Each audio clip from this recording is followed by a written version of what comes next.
The mood had been pretty grim when they left Dryden hours ago.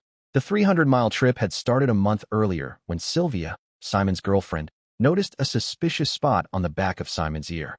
After some convincing, she got him to see Doc Eller, who ended up cutting off a piece of Simon's ear and sending it to a friend in Lubbock. Skin cancer had claimed Simon's father, and like many of the old cowboys, Simon had bits of his ears and nose missing from sun damage. He was scared. Sean was pretty sure Simon was more likely to get an ulcer from all his worrying than actually have cancer.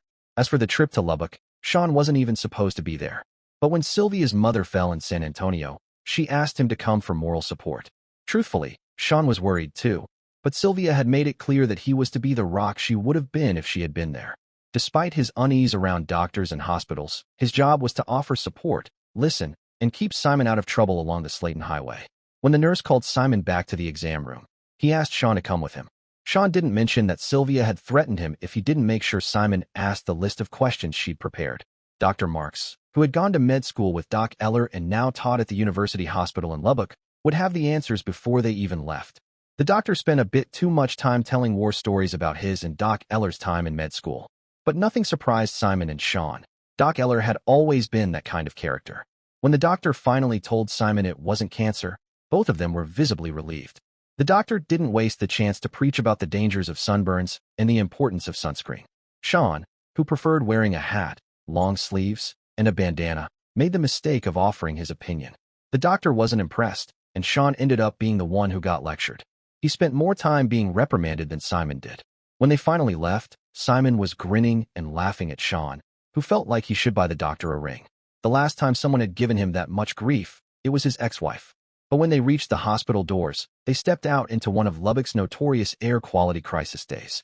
A strong wind of 35 or 40 miles per hour was kicking up dust, turning the sky a strange red. The air had a smell Sean couldn't quite describe. Say what you will about Dryden, it was small, desolate, and likely to stay that way, but at least the wind didn't blot out the sun. Lubbock, in the middle of cotton fields, was always going to be that way. No matter how many people they packed in, it would always be surrounded by fields of cotton, and spring would always come with a dusty haze. They managed to hold their hats down while they walked back to the truck as fast as they could. Simon called Sylvia on his cell phone to give her the news. Sean was still pissed at the doctor for his little lecture, and now, with his stomach growling and knowing that Simon's conversations with Sylvia tended to run on the long side, Sean was getting ready for a long wait when Simon handed him the cell phone. "What did the doctor tell you, Sean?" Sylvia quipped. Sean hadn't heard Simon tell about his little visit with the doctor, so he knew something was up. It was at that point that Sylvia informed him that she had set him up with the good doctor. If nothing else, Sylvia and Simon were a perfect match when it came to their proclivity toward meddling and practical jokes. Simon had been known to spend weeks, even months, setting up a joke, and Sean was learning that Sylvia didn't mind going that extra mile either. Turns out she had known the good doctor when she was studying nursing in San Antonio, and as she had been unable to convince Sean as to the wonders of sunscreen, she thought maybe he'd listen to a doctor. "It's good to know she doesn't mind nagging both of us," Sean said, glaring at Simon. "What snappy comeback did Simon have?" "Well, you need somebody to look after you." His comment reminded Sean of the recent efforts at matchmaking the two of them had been up to. The area around Dryden and Sanderson was not exactly overflowing with single women, though now and then there was the occasional new teacher right out of college. Generally speaking, the complete absence of a social scene usually kept their stay to 1 year. A few of the less hardy souls didn't even make it through the school year. The most eligible bachelorette in town was Samantha Miller. She worked as a waitress at the cafe in Sanderson. Actually, she owned the cafe. Sam, as she was known to her friends, had grown up at the Pecos gas plant. It was the furthest point on the bus route for the Sanderson School District and right across the road from the turnoff to the Miles Ranch. Over the years, during the long hours on the bus, Sam and Sean had become fast friends. But friendship was as far as either had ever wanted their relationship to go. As far as Sean was concerned, she was the little sister he never had. Simon had been talking to Sylvia all this time, and when Sean stopped daydreaming, there was a frown on his face. At some point in time, the conversation had turned serious. Simon took off his hat and threw it in the seat, got out of the truck, and walked a little ways off for some privacy. Just to get out of the truck to talk meant that something was bad wrong, since no one in their right mind wanted to breathe the brown, gritty dirt blowing around. The longer they talked, the more morose Simon got, and they talked for a good little bit. Simon had lost the smile the doctor had given him. In fact, he looked worse than when he was worried about having cancer. He and Sylvia said their goodbyes and love yous, then he closed the phone. After Simon got back into the truck spit and mud balls, his eyes were red and watery, and Sean was pretty sure it wasn't all caused by the dirt. He'd never seen Simon tear up, but ever since he met Sylvia, he had been a different person in many other ways. Still, he didn't say a word about what was going on, and Sean respected his longtime friend enough not to try to pry it out of him. They had the normal discussion as to where they should eat. After deciding the when and where, they left to go eat, and then start on the long trip back, heading off to some chain eatery that Simon knew of. He was quieter than normal, and Sean wondered what was eating on him. There was something wrong. Maybe he'd tell him while they were eating. They'd never kept secrets from each other before. A blonde-haired young lady greeted them and led them to a booth. The Mexico-flavored restaurant had sombreros, serapes, and matadors in velvet paintings hanging from floor to rafter, intermixed with piñatas and Tecate signs. Every so many feet, some fake plant was making a home for dust bunnies and cobwebs. It looked like every curio shop and border gas station had been stripped of their faded wares to decorate the place. No matter how you looked at this place, it was a far cry from Ma Crosby's, the famous bar across the river from Del Rio, Texas, in Ciudad Acuna. But by all accounts, they put out a fair steak, and according to Simon, their beer was cold. So here they sat shooting bull and taking refuge from Lubbock's brown fog. Simon sat silently sipping his beer, and that was not like him. Simon Wells and Sean were best friends. Neither had any siblings, so they had basically adopted each other as brothers. They had spent almost every waking minute with each other since they had met 25 years ago. Something else was eating on Simon. You'd have thought the news from the doctor would have had him in a great mood. The waitress came and went, and Sean watched Simon till he had to say something. "What's wrong, Simon?" Simon started telling Sean that Sylvia's mother was in bad shape. She had fallen, and along with a broken hip, she'd had a stroke. Seems that Sylvia's sister, who lived a few blocks away, hadn't checked on her, and she had lain on the floor for a day and a half. Sylvia would be staying in San Antonio until her mother recovered, and for now that looked like it would be many months. Sylvia Guerra was one of those people that gave unconditionally and expected everyone else to do the same. Simon was pretty much the same way, making them a perfect match. So in the normal course of things, Sylvia and Simon both tended to get a little put out at some of the lesser mortals that they had to endure. From the story Sylvia had told, her family was slightly less giving than a rattlesnake.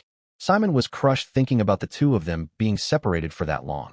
She had made a big difference in Simon since she had moved to Scenic Sanderson to be the school nurse. Simon was the AG and shop teacher. They met the first day of school and fell madly in love. So drastic had been the change that the teachers at SHS called that day the rebirth of Simon Wells. Before Sylvia, he'd always been a little wild, crazy, mischievous, and more than a little harebrained. Since that first day of school back in August, they had spent almost every minute with each other. They were, to put it mildly, the talk of the town. 2 weeks from today, school would be out. Sean told him, "You can go to San Antonio then." If anything, the thought of going 2 weeks without Sylvia sent Simon into an even blacker mood. If Sean was a betting man, he'd bet that Simon wouldn't make it a week before he headed to San Antonio. She'd asked if he would put the few things she had in his garage until she could send someone for them. They weren't breaking up, thank God, because Sean didn't think Simon could have stood that. It was at about this time that the waitress dropped off a fresh basket of chips and another bowl of salsa. As if to further confuse Sean, Simon started grinning. The grin went to a chuckle, then to a full-blown belly laugh. Thinking that he'd been pulling one of his well-known and usually not funny practical jokes, Sean asked what's going on. "Look at the table," he said. Sean still didn't have a clue as what he was talking about, and said as much. After the waitress left, Simon leaned across the table and asked, "Do you know her?" "Her who?" Sean asked. "The waitress," he shot back. "She's been hovering around you, rubbing on you, and asking if you need anything every 2 minutes. Damn, Sean, it's not like you not to notice." Well, when she made her next round, Sean did take notice. He noticed she looked like she was 18 years old. He also noticed that she was drop-dead gorgeous, but Sean had long since given up on impressing little girls. After she refilled Sean's already full tea glass and left more fresh chips and salsa, there were now 5 bowls of salsa and 3 baskets of chips for the two of them. "She must think I'm a big tipper," Sean laughed. He was glad that Simon's mood had lifted, and if it cost him some teasing, it'd be a small price to pay. Simon and Sean ate their meal. All the while, this 18-year-old beauty came and went, back and forth every 2 or 3 minutes. She reminded Sean of a butterfly with one of those feeders full of the red juice. So they sat, laughing, talking, and watching the butterfly. It didn't take very much paranoia to see she was spending far more time with them than her other tables. They sat, talked, and watched the butterfly for an hour more than they should have. Sean finally had to remind Simon that they still had over 6 hours of driving before the day was over. Simon excused himself, leaving his credit card to take care of the check. Sean pulled out a $10 bill to leave for the butterfly. Somewhere in the last hour, she had gone from a butterfly to the butterfly and waited for Simon to come back. When after 15 minutes Simon hadn't returned, Sean started looking around for him. Finally, he spotted him standing over by the bar. All Sean could see was his left arm and every so often the back of his head. It was plain enough that he was talking to someone, but Sean couldn't see who it was, and with Simon, there was no telling. He didn't want to leave Simon's credit card on the table, so he waited a little longer. Sean was standing up and reaching for the credit card when Simon turned around and started back to the table. Not 10 feet behind him was the butterfly with the check. Simon sat down, motioning for Sean to do the same. "Who did you run into this time?" Sean asked. "Nobody." Simon told him he had decided to have one more beer. Sean was more than a little put out, and with the hope of catching a nap on the way home gone. He reminded Simon how he felt about drinking and driving. Sean was about to tell him how the cow ate the cabbage when he heard the butterfly's cheerful voice ask, "Is there anything I can get for you, Sean?" Still pissed at Simon, he told her no. She'd already scooped up the check and credit card and took off when Sean realized she had used his name. He was still sitting there 10 minutes later trying to figure out how he'd missed the introductions when she returned. She handed Simon his card and copy of the bill back. Turning to Sean, she asked, "Was everything all right, Sean?" Sean was pretty sure from the grin on Simon's face that something was up. The matchmaking bullshit was coming to mind. He got up and found the little room marked hombres and left some of the half-gallon of iced tea that the butterfly had poured. When Sean stepped out of the restroom, he caught a glimpse of Simon winking at the butterfly. Before Sean got to the exit, she came up to Sean and said, "I'll see you real soon, okay?" "Sure, next time I'm in town I'll stop by," Sean told her, knowing full well that it had been 15 years since he'd been in Lubbock, and it might be another 15 before he was back. As Sean walked to the truck, he noticed a bookstore's bright green sign on the other side of the parking lot. Simon threw Sean his keys, knowing Sean wouldn't let him drive. Sean just walked past the truck and into the bookstore. Simon let out a groan that could be heard above the traffic noise. Any member of the Miles family in a bookstore was like a kid in a candy shop. The last thing Sean heard from Simon was something about getting a room. When he didn't show up behind Sean in the bookstore, Sean figured he'd gone back in the restaurant for more beer. One thing was sure, if he gave him any shit about that girl, he'd remind him that he was the one that went back inside, and what Miss Sylvia Guerra would do to him for flirting with another woman. Sean had told him the first time Simon had told him what her last name was that he was in trouble. Her name meant war in Spanish. Sean wandered around the bookstore for over an hour. His mood had gone a little black thinking about Simon, Sylvia, the butterfly, and what it would be like to be in love. He couldn't ever remember feeling about Dana the way Simon felt about Sylvia. Maybe that's why it ended in divorce in 2 months. 2 months of a marriage, living with a woman filled with hate and betrayal. She filed for divorce and told him she would get half of everything he had, and she did. He had just over $1,000 in a bank account. The judge had him give her $521.24. She kept screaming and cussing till the judge found her in contempt of court and fined her $1,000. When Sean turned 25, his parents signed over the ranch to him. 3 years too late for Dana to strike it rich. Sean finally left the bookstore with 3 volumes of poetry, a collection of murder mysteries by an English author he'd never heard of, the newest Kelton Western. Sean bought the Chronicles of Narnia by C.S. Lewis on CD for the school library. In truth, they are for Johnny Diaz, a little boy who has been blind since birth. Simon told him that one of the new teachers had been teaching him Braille. This store had a few books in Braille, so he loaded up all that he thought would be of interest to the little boy. And lastly, Sean picked up a copy of Veinte Poemas de Amor y una Canción Desesperada by Pablo Neruda, 20 love poems, and a song of despair. Somehow the last one just seemed appropriate. He stuck the books and CDs in the cab of the truck and started for the restaurant to get Simon. He was standing at the end of the bar talking to the girl that had seated them earlier, and to you-know-who. The place was empty except for Simon and Sean and the 2 girls. The butterfly saw him, smiled, and poked Simon, who whispered something to her, and started for the door. "Sean," she called out. He turned around to face her. She smiled, blew him a kiss, and winked, saying, "I'll see you soon." As Sean turned and walked away, he thought he should be so lucky. Simon looked at Sean as he unlocked the truck and asked what he was thinking about. "Oh, I was just thinking what you'd look like if Sylvia found out about the butterfly." He grinned back at Sean and said, "You might be surprised what she'd think." There was something going on, but Sean was damned if he knew what it was. Simon was asleep before they'd gone 10 miles. It was a long, lonely drive back that night. Sean passed the miles away thinking that next year he'd be 30 years old with no wife, no kids, and no prospects. "See you soon," she'd said. Yeah, he'd bet she wouldn't be awake all night thinking about a 30-year-old cowboy. Yep, it was going to be a lonely night for Sean, just like the hundreds of lonely nights in his past and the hundreds in his future. A long, lonely night. The trip from Lubbock to Dryden was 6 hours long. 6 hours of driving with Simon, sleeping the whole way. So while Simon slept, Sean tried to make sense out everything he was feeling. The girl at the restaurant was baffling. What could she possibly see in him? Why didn't he talk to her? Why couldn't he have at least asked her name? Questions, that was all Sean brought back from Lubbock. A bushel basket full of questions, unasked and unanswered. At the same time that Sean and Simon were starting back to Sanderson, Sue Bell was sitting in John J. Dillard's office plotting their next move. The murder of Dan Bell had gone off without a hitch. For months earlier, J.D. Tatum had rigged the old ranch truck's brakes to fail, and that, plus the not-so-gentle nudge he had given it, sent the old pickup crashing into the deep box canyon, coming to rest upside down in the spring-fed pond at the bottom. The authorities had ruled it an accident, and that would have been just fine except that Dan Bell had thrown a wrench in the works. The day before he died, Dan Bell had made a new will and had transferred everything into his daughter's name. This will left Sue with only the small amount guaranteed to her by the prenuptial agreement they had signed, and for Sue, that just wouldn't be enough. So Sue started, what do we have to do now? She looked at John J., loathing him, but at the present still needing him. The problem was she didn't trust him any farther than she could throw him, and that wasn't far. Simple, kill the girl. With Ava dead, you can argue surviving spouse. Sue pondered the lawyer's suggestion. If she had Ava killed, that would give her the ranch and the money, but she would have to kill this slimy lawyer as well if she wanted to keep it. J.D. wouldn't have a problem killing either of them, and she had J.D. under her thumb, so that would not be a problem. After pacing the room several times, she turned to John J. All right, I'll take care of everything. You just make sure there aren't any more paperwork surprises. John J. nodded his head. He was already cooking up a plan to make damn sure he ended up with the ranch and the cash. When Ava saw the tall man in the cowboy hat come in, her heart almost stopped. This was not going to be a normal Friday night. Her dad had told her that when the right man came along, she'd know. This had to be him. There was just something about him. In a way, though, it didn't make sense. Ava wasn't the cowgirl type.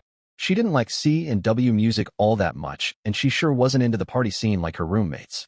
No, Ava liked the simple life, birds singing, fireplaces, and good books. So what was it about this guy that had her so excited? She caught up with Sarah as she was going back to get the cowboy and his friend and take them to a table.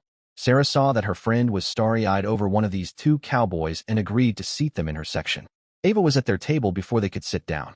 All Sarah saw was two guys that had to be at least 10 years older than Ava. Both were wearing work clothes, clean, but she almost expected the two cowboys to be tracking manure through the restaurant. It didn't take long to see which of the two Ava was interested in. The taller of the two, he wore a long-sleeved blue cotton work shirt and Wranglers. His boots were plain-looking, not fancy snakeskin like the Saturday night crowd. Neither of the guys had the stiff starch and creases seen on most of the cowboy types. Ava had picked up on all the things that Sarah had and more. Growing up on her dad's ranch had taught her the difference between a working cowboy and the drugstore variety. The one Ava had her eye on right now was a working cowboy, of that she was sure. The boots gave it away. They were what they called mule skin.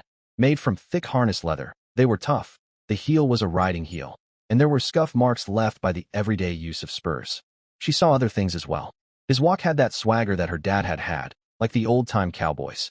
She remembered her dad talking about the men who, if they couldn't do a job from the back of a horse, they didn't want to do it. She was sure that this man was just such a man. He also had an air about him that said he didn't need to impress anyone.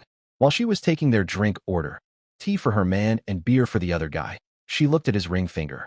No ring and no white band of skin where one had recently been taken off. She just hoped above all hope that there was no girlfriend. As she was setting the drinks on the table, her eyes met his. She froze. His eyes were steel blue, with a twinkle that spoke of someone who was fun to be with. If she had not been taken with this guy before, the look they had exchanged had erased any doubt. He smiled and thanked her for the tea. Her heart was pounding as she walked away. After that look, Ava was walking on clouds. She never missed a chance to take something to his table. The two men ate their meal, then sat and talked for over an hour. Dozens of times during that hour, she caught him stealing glances at her. Every time she turned to walk away, she could feel his gaze upon her back. She listened intently on each visit, trying to catch his name. It was driving her crazy. Finally, his friend got up to head for the restroom. Ava was standing at the end of the bar getting a drink order for another customer when the friend spoke to her. "Are you interested in that cowboy?" the friend asked. Ava felt like she should be embarrassed, but at the same time, she wanted to find out who he was. "Yes. Who is he? Where is he from?" Her voice was quivering. Simon could see the emotion in her eyes. She looked like Simon had felt that first time he saw Sylvia. "His name is Sean Miles. He has a ranch southwest of Dryden, Texas." Ava asked the question she most feared. Does he have a girlfriend? Simon smiled and shook his head no, not in a long time. He's pretty lonely. Simon could see that a huge weight had been lifted from the girl, but he had to make sure of some things himself. He reached into his shirt pocket and pulled out a cell phone and called Sylvia. Sylvia, I think I found her, he said into the phone. Ava couldn't believe what the man had said. She was even more shocked when he handed her the phone. Hello, who am I speaking to? Ava asked. Hi Sylvia, my name? Ava. I'm 19, or will be next month. Next weekend? I'm not sure. I don't know. Okay, here he is. She handed the phone back to Simon. Simon had to laugh. Ava looked more shocked now than when he first spoke to her. The bartender tapped her on the shoulder and brought her out of her dream. Your drink order, he said, shaking his head, wondering what planet she was off to. Ava grabbed the tray of drinks and took them to the waiting customers. Simon finished his plotting with Sylvia and headed back to the table. Ava spoke to Sean on her next trip to his table. He didn't seem to realize that she had called him by name. But 10 minutes later, when she brought the check to the table, she said, Sean, is there anything that I can get you? He looked almost shocked. For what seemed an eternity, he just stared at her. Ava wanted to throw her arms around him and kiss him and scream at the top of her lungs that she loved him. The drunken college student in the third booth started yelling for her to bring him another drink. She went to the drunk and gave him a withering look, then to further humiliate him demanded that he surrender his keys. The drunk was still trying to figure out what happened to the waitress who had been so bubbly and happy all night. The manager, having already heard the shouting, had called a taxi. Ava handed him the keys and turned to find the booth where Sean and Simon had been sitting empty. She was about to drop to the floor, crying, when she saw him stepping out of the restroom. Ava started towards him, not really knowing what she was going to do. Sean was headed for the door and didn't see her, but she saw Simon and he motioned for her to come to him. Reluctantly, she obeyed. Simon gave her a card with his number and a number for Sylvia in San Antonio on it. Don't worry. Call Sylvia, we'll work something out. Simon told her. Somehow it felt as though the love of her life was slipping through her fingers and there was very little she could do. Simon told her goodbye and walked out the door. As soon as the door closed behind him, Ava went to the restroom, locked herself into a stall, and started crying. She was sure that she would never see Sean again, and it was just too much. She was so upset that she didn't know Sarah had come in looking for her until she started knocking on the stall door. Ava, are you all right? Sarah asked. No, go away, Ava sobbed. Ava, that guy is back. He's asking for you, Sarah explained. Sean. Oh my God. Sean is out there. Ava was really panicked now. No, the other one. He said his name was Simon, Sarah said, still dumbfounded that her friend could get so upset over this guy. Ava stopped crying, went to the sink, and started washing her face. She fixed her hair back and went out to see what Simon wanted. When Simon saw her, he could tell she had been crying, but with his limited experience with women, he didn't have a clue as to why. Simon told her that Sean had gone to the bookstore across the parking lot, and he would be there until they threw him out. Bookstores were historically something of a weakness in the Miles family, he explained. They sat at the far end of the bar, and in between customers, Ava learned about Sean. An hour and a half later, Sean walked back into the room. Ava had already found out that they had to make the long 6-hour drive back tonight, as Sean had livestock to take care of. She asked Sean if he wanted something to drink. He said some iced tea to go would be nice. When Jake the bartender told Ava that he'd take care of it, she never even answered him. She'd looked into Sean's eyes and had become completely lost, unable to say a word. Ava was brought out of her trance when Jake handed the tea to Sean. Simon paid his tab and said goodbye, and he and Sean headed for the door. Ava was staring at Sean's back as he walked away when Sarah poked her. Surprised, Ava called out, Sean, see you soon. Okay. Sean had turned at hearing his name and said, sure, I'll stop by next time I'm here, everyone, but Ava, that heard his response, doubted his sincerity. Ava just sighed and blew him a kiss. Sarah and Jake shook their heads. They saw a heartbreak in the making. That night, Ava lay awake for hours thinking about Sean. The question kept coming up. Was she really in love with this man she barely knew? A man she had really never talked with? The answer would change her life. She put her hand on the medallion around her neck and said a short prayer. Then she surrendered to sleep. Saturday morning found Ava happier than she had been in months. She got up, ate a light breakfast, and went next door. For the last 6 months, Ava had been going next door to sit with Mrs. Logan while her daughter, Sandra Smith, did her weekly shopping. It wasn't that she needed to be watched, but that Ava had come to cherish the time she spent with the spry 80-year-old woman. She had taught Ava many things Ava's stepmother couldn't or wouldn't. Ava had learned to can fruits and vegetables, make pickles, knit, and for the past month, Annabelle, Mrs. Logan, had been teaching her to crochet. Today's lesson was fast turning into a waste of thread. Ava was so excited. She told Annabelle every detail about her meeting the man of her dreams. Annabelle listened as Ava repeated the story over and over, but smiled as she thought back to when she was in love. Finally, when Ava slowed in her tale of love, Annabelle asked her the questions that normally a mother would ask. For the next 2 hours, Ava got advice from someone who had been happily married for 53 years. Some of the things Annabelle told her made Ava blush, but she had to admit that Annabelle's descriptions and instructions were much better than anything her stepmother or her rowdy roommates had told her. The day passed quickly. She ate supper with Sandra and Annabelle that night since she had the next 2 nights off from the restaurant.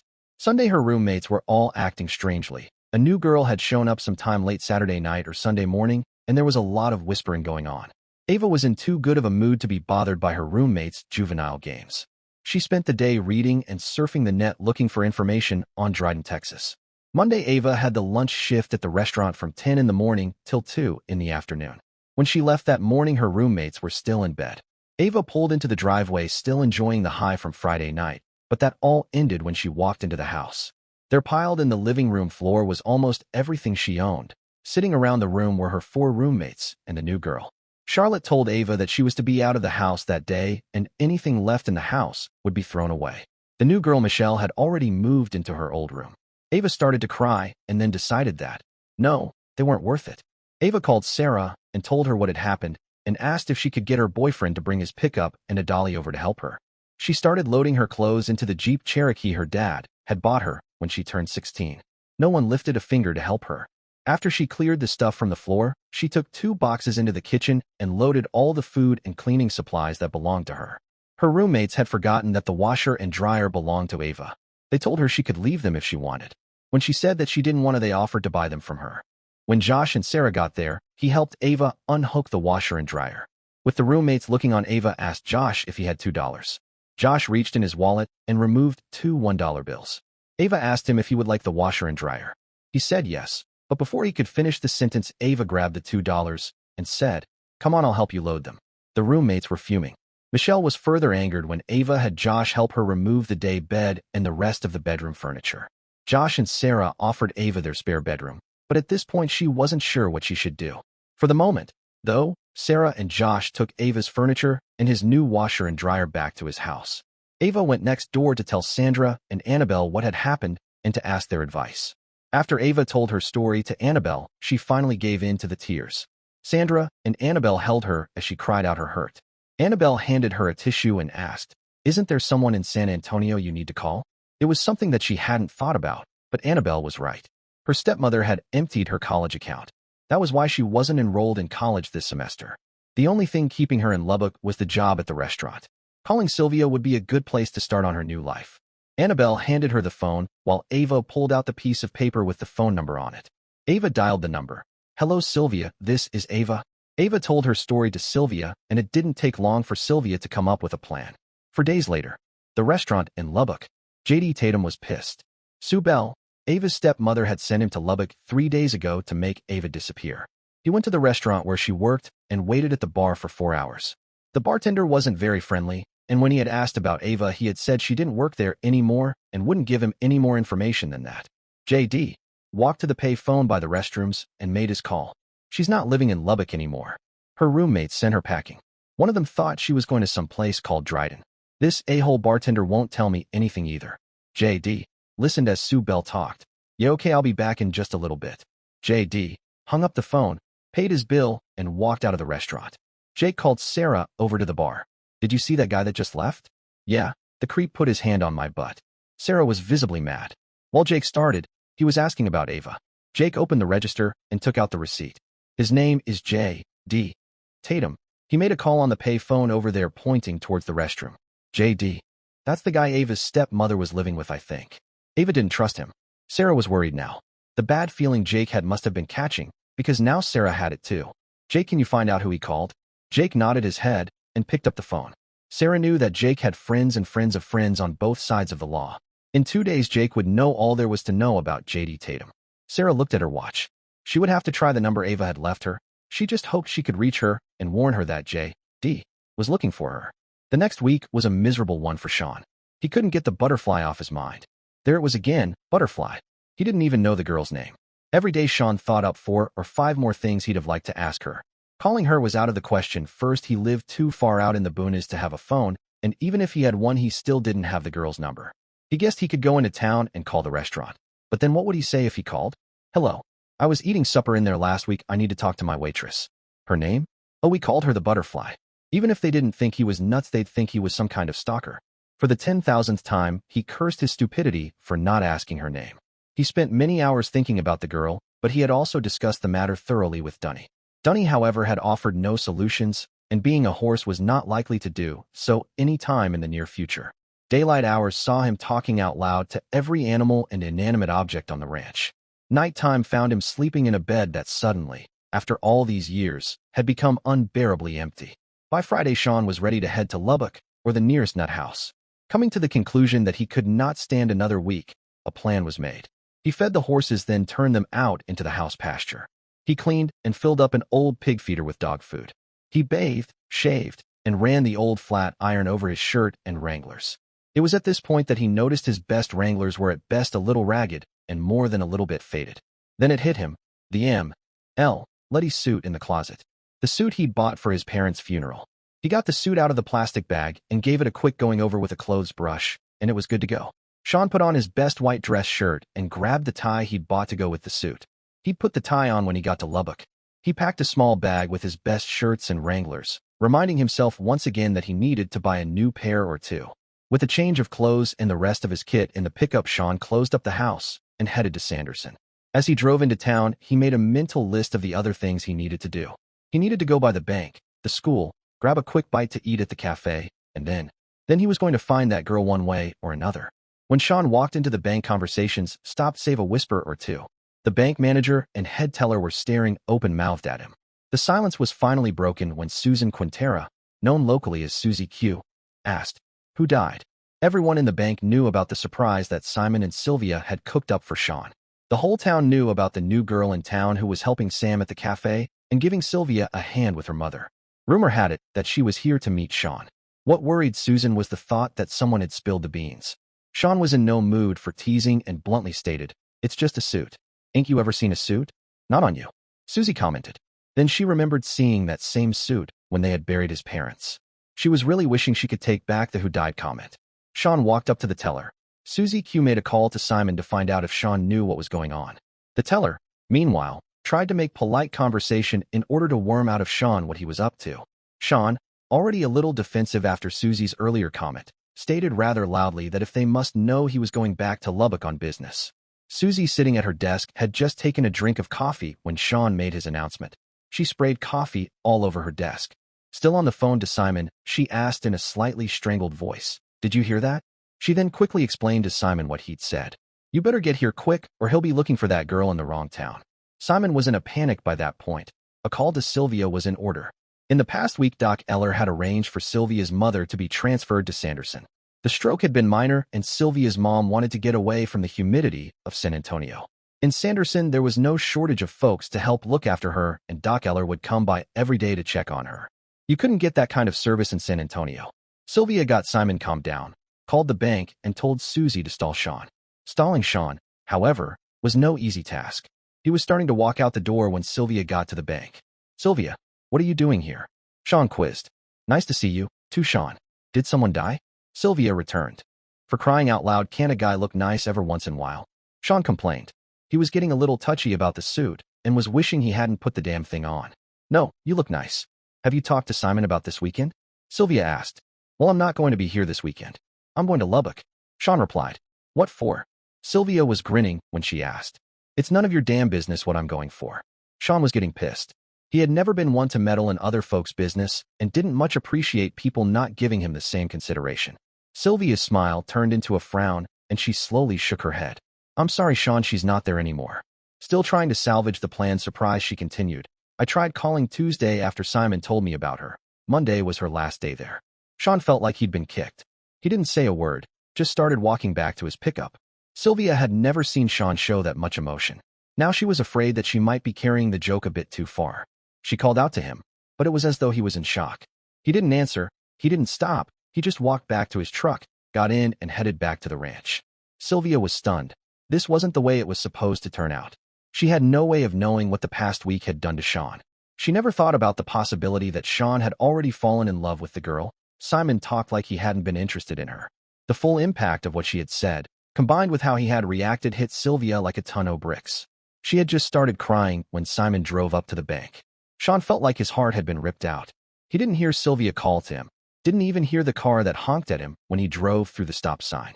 He was going back to the ranch, by himself, alone, just like he'd been for years. All alone. Over the last few days he had convinced himself that she was the one he could love, and she could love him. Now all that was gone. He opened the door of the ranch house and walked in, heading straight to his bedroom. He didn't remember turning off the highway, nor did he remember any of the 7 push gates that he had gone through to get home. It didn't matter now, he was home. Back in Sanderson, Simon was trying to pry from Sylvia what had happened. He saw Sean drive off, running the stop sign at the end of the street, headed back to the ranch. Simon had never seen Sylvia this upset. After getting Sylvia to calm down, she told Simon what had happened.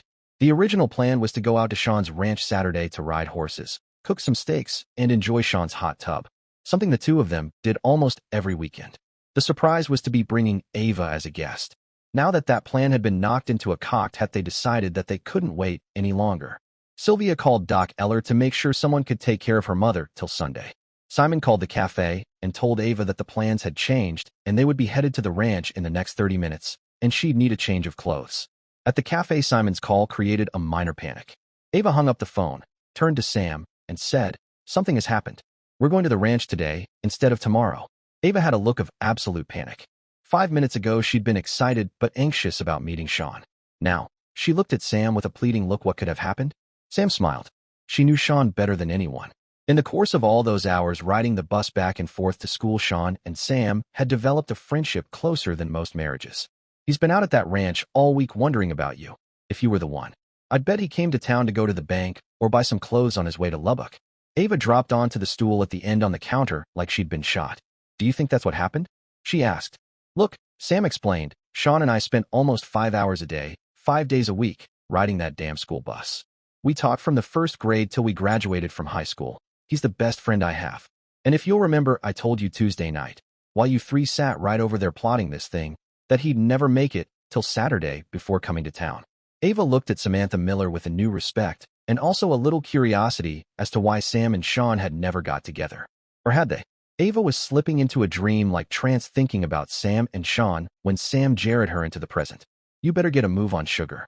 You're going to want a change of clothes, aren't you?" Sam asked. "Oh shit," she blurted, then blushed blaze red. "I've got to get to Sylvia's house."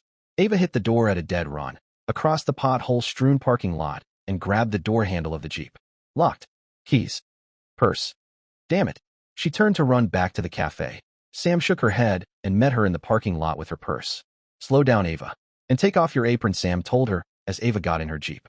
"Ava, he's a great guy, and from what I've seen of you this week, he's getting a great gal. Just slow down and enjoy each other. When you get back Sunday night, we'll have a talk. Just me and you. Now get." Sam closed the door on the Jeep and sent Ava on her way to meet Sean. Meet him and find out if he felt like she did. Simon pulled up to the front of Sylvia's house. Sylvia had a small bag with a change of clothes. She put them on the back floorboard of Simon's crew cab pickup. "Where's that girl? We have got to go." Sylvia was beside herself. "Just calm down, Sil. It's going to be all right." Simon had already told her this at least 10 times since the incident at the bank, but it didn't appear that she was any nearer being convinced. And if the truth were known, Simon wasn't all that convinced either. About this time, the now familiar red Jeep Cherokee came sliding around the corner and skidded to a stop behind Simon's truck. It had barely stopped rolling as the door flew open and the petite Ava bailed out at a dead run heading for the house, her apron flying behind her like Superman's cape, only white with mustard stains. "Be just a sec," she yelled as she went in the house, the screen door slamming shut behind her. 5 minutes later, she came out of the house at about the same speed she went in. She was about to throw her bag in the back of the truck when Simon said, "Here, you don't want to ride that back there. It'll be full of dust by the time we get there." Ava got in the back seat behind Simon. Sylvia sat on the front passenger side. For the first 5 miles, no one said a word. Finally, Ava broke the silence and asked, "What happened?" Sylvia broke down and started crying. After 3 attempts to explain the day's events ended in sobs, Simon looked at Sylvia. Before Simon could start the tale, Ava started crying as well. "If you two will stop crying, it's going to be all right," Simon started. He explained to Ava how Sean had come to town to get money so he could go to Lubbock to find her. No sooner had Ava's tears stopped than her laughter started. She laughed harder and harder until once again the tears were flowing, but this time for joy, because now she knew that Sean had wanted to see her again. Sylvia was beside herself. What's so funny? Ava, still chuckling, said, Sam was right. What do you mean, Sam was right? Simon asked, confused. Don't you remember that night at the cafe? Ava grinned. Sam said it wouldn't work. Then Simon remembered. Sam had predicted that Sean would make it to Lubbock by Saturday. He just hadn't believed her. Now Simon started laughing too, and within moments, Sylvia was laughing so hard she nearly lost her breath. Simon turned off the highway and onto the long dirt road leading to the Bar None Ranch. How much farther is it, Simon? Ava asked. The bumpy road reminded her of something she had rushed through earlier. 25 rough, dusty miles, Simon replied, already guessing why she was asking. But he couldn't resist teasing her a little anyway. Looking around at the wide, open desert, Ava decided that it wasn't going to get any better. Simon, would you mind stopping a minute? Yeah, no problem, Ava. We're coming up on Sylvia's hill. Simon's comment netted him a slap on the shoulder. Simon slowed, then stopped at the crest of a steep hill. As soon as the truck stopped, Sylvia and Ava bailed out of the truck. Simon eased the truck down the other side of the hill to give the girls some privacy. A few minutes later, the girls climbed back in the truck and they headed to the ranch. As the ride to the ranch was coming to an end, Simon got Ava's attention and said, Ava, it's just 2 more miles to the house. The panic Ava felt at the cafe had returned in force. What would Sean say? What should she say to him? Ava was still deep in thought when the pickup began to slow to a stop. Simon eased up to the last of the 7 push gates and stopped. Ava, who had been in her own little world since Sylvia and she had made their pit stop, looked at Simon and asked, Do you need me to open the gate? No. It's a push gate just like the 6 others we've gone through. Simon laughed and wondered where her mind had been for the last 23 miles. A push gate is a gate that's designed to open by pushing it open with a pickup. They're made so that they close on their own. We just had regular gates and cattle guards on my dad's ranch. Ava replied, Why do you use them here? Simon put the truck into first gear and floored it. The truck accelerated through the gate. It swung all the way open, then held still just for a brief second or two. The sheep and goats don't respect the cattle guards all that much, Simon replied. Ava turned in her seat to watch the gate close and was shocked as the gate, made from 2-inch steel pipe, swung back and forth with more than enough force to crush a car. Guess it wouldn't pay to stop in the wrong place. Huh. Nope, it wouldn't. Simon said, Do you see that steel T-post this side of the gate? Yeah, there was another one on the other side. Ava answered, What are they for? That marks the point where the gate swings. If you stop inside of those posts, your car will get scratched, Simon said, repeating the joke he made every year when he brought hunters into the ranch. Scratched. Ava exclaimed, Totaled would be more like it. Only then did Ava realize that Simon had sucked her in on another of his jokes. She smiled as she thought about how fast she had been accepted. She wondered if it would stay that way if Sean didn't like her. There it is. Simon's voice brought her back to the real world. From the top of the hill, you could see the ranch headquarters laid out in the valley in front of them. There were huge cottonwood trees lining the creek that wound through a lush green meadow. Out in the meadow, horses, mules, and a few cows were grazing. The road wound down the hill, then disappeared under the canopy of oaks and pecans. After the desert scenery on the drive to the ranch, the view of the meadow and all the trees seemed out of place. At the far end of the valley, Ava could see several buildings. The ranch house, a large adobe building, was mostly hidden by the trees. From the point they were at on the road, all that could be seen was the sun reflecting off the solar panels on the roof. Off to the east were several small sheds. Sitting even further back were 2 small houses separated from each other by 50 or 60 yards. The barn sat almost 300 yards north of those 2 houses. It was 2 stories tall, adobe with a sheet metal roof. There were pens and sheds off to the side. But the thing that had Ava's attention right now was the light reflecting off the 2 lakes as it passed through the oak and pecan trees. There were so many trees, Ava couldn't believe what she was seeing. Is that water over there? She pointed. Those are ponds. There are 3 of them that are fed by the springs back behind the house. They are all crystal clear. We go snorkeling in them when it's warm. Simon explained. Oh wow. Ava was so excited now she could hardly contain herself. Is that an observatory? She pointed to the white dome that had just come into view. The contrast of the white dome against the green shades of the trees made the dome jump out of the scenery. Memories of the many nights Ava and her father spent looking at the stars came flooding back. Sylvia was laughing at Ava's excitement. She looked like a kid on Christmas Day. Sean just put that in last year. He was tired of lugging his telescope to the top of that hill. Simon chimed in. It's over 19 feet wide. He ended up buying another telescope. What kind of telescope is it? Ava asked. All I know is that it's about 16 inches in diameter and everything about it is computerized, Simon told her. But didn't you tell me that there is no phone and no electricity? There's not, but he put in some solar panels and batteries to take care of the computer and the telescope. Simon laughed. They drove down the road and out of the bright sunlight and into the shade as the road wandered underneath the canopy of the trees. Look over there. Simon pointed towards the three white-tailed does grazing beneath the trees. Watch up here on the left, Ava. There are usually some turkeys out in that clearing.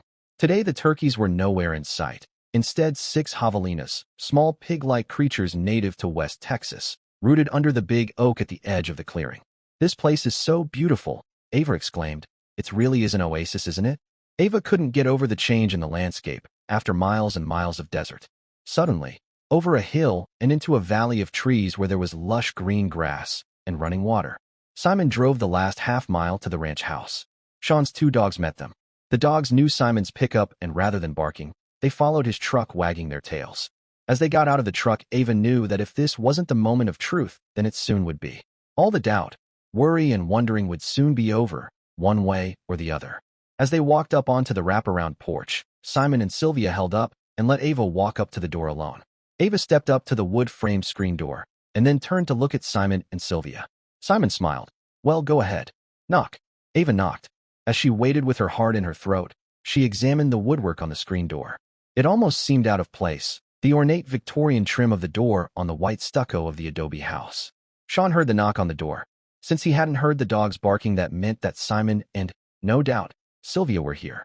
The last thing he wanted was company. He wanted to be left alone. Ava knocked again, then bucking up her courage another notch, she knocked again, even harder. Sean had had enough. Go away. He shouted, leave me alone. All alone, Sean thought. That's all I'll ever be, is alone. Ava had been unsure when she first knocked on the screen door, but hearing the hurt in Sean's voice had assured her. Why, Sean? Ava called through the screen door. Why should I leave you alone? Sean froze, his heart rate doubling in an instant. When he had heard the first 2 words, he thought it was Sylvia. The second time she spoke, though, jarred him. That wasn't Sylvia, Sean said quietly to himself. He wanted to ask who it was. At the same time, he knew who it was. But how? Why?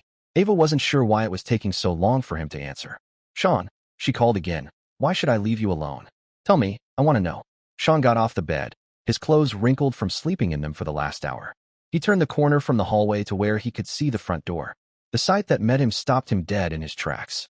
His heart was pounding, his mouth suddenly dry. He didn't know what to say and wasn't sure he could have said it if he knew. He was well-read, with a college education, and there he was standing in a cold sweat, struck absolutely dumb. He stood there staring at her through the screen door, afraid to move, then, just as suddenly, afraid not to. He took the last few steps to the door and pushed it open. Ava heard him moving in the house, then suddenly he came around the corner and froze. He stood there for the longest time, just staring.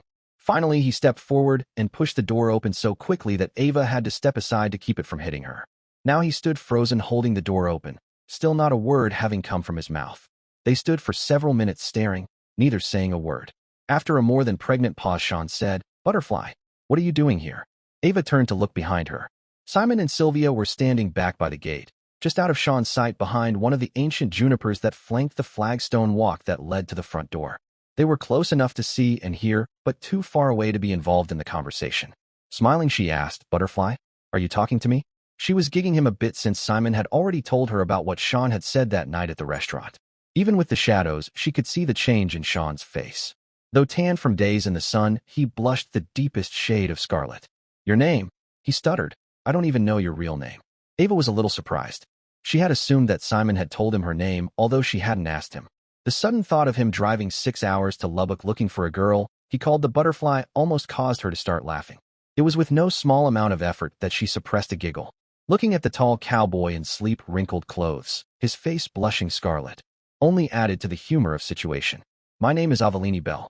My friends call me Ava. Ava, it's so good to meet you. I'll find out.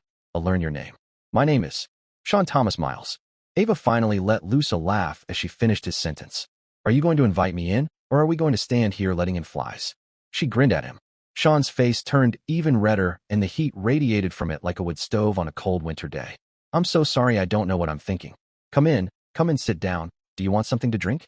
Sean ushered her to the formal living room just inside the front door. The furniture was well cared for, but by no means new. Sean had all of the pieces of Victorian furniture reupholstered. Except for a few scratches, it looked little different now than it had when it was unloaded off the ship in Galveston over 100 years ago. Simon and Sylvia had watched the exchange on the porch. Simon grabbed Ava's bags and sat them on the porch. Come on. Simon said to Sylvia, let's go. Go. Now. And leave her here? Sylvia was floored. She'll be all right. Sean will bring her to town in a few days. Simon was grinning from ear to ear. But what if she doesn't like him? Where will she sleep? Sylvia still couldn't believe Simon was just going to drive off and leave Ava. Come on, Syl, they'll be fine. You've been saying for a week that all they needed was to spend time with each other. So now they get to spend time with each other, and without us in the way. Simon started to get into the truck. But what about the steaks and stuff we brought? Sylvia asked. Oh yeah, forgot about that. Simon grinned, then grabbed the ice chest and walked over to the summer kitchen, opened the refrigerator that ran off the batteries and solar panels Sean had installed, and put the meat and vegetables away. Sylvia met him with the 2 sacks of miscellaneous groceries that had also been bought for the occasion. After everything was put up, Simon and Sylvia got in his truck and started the long drive back to town.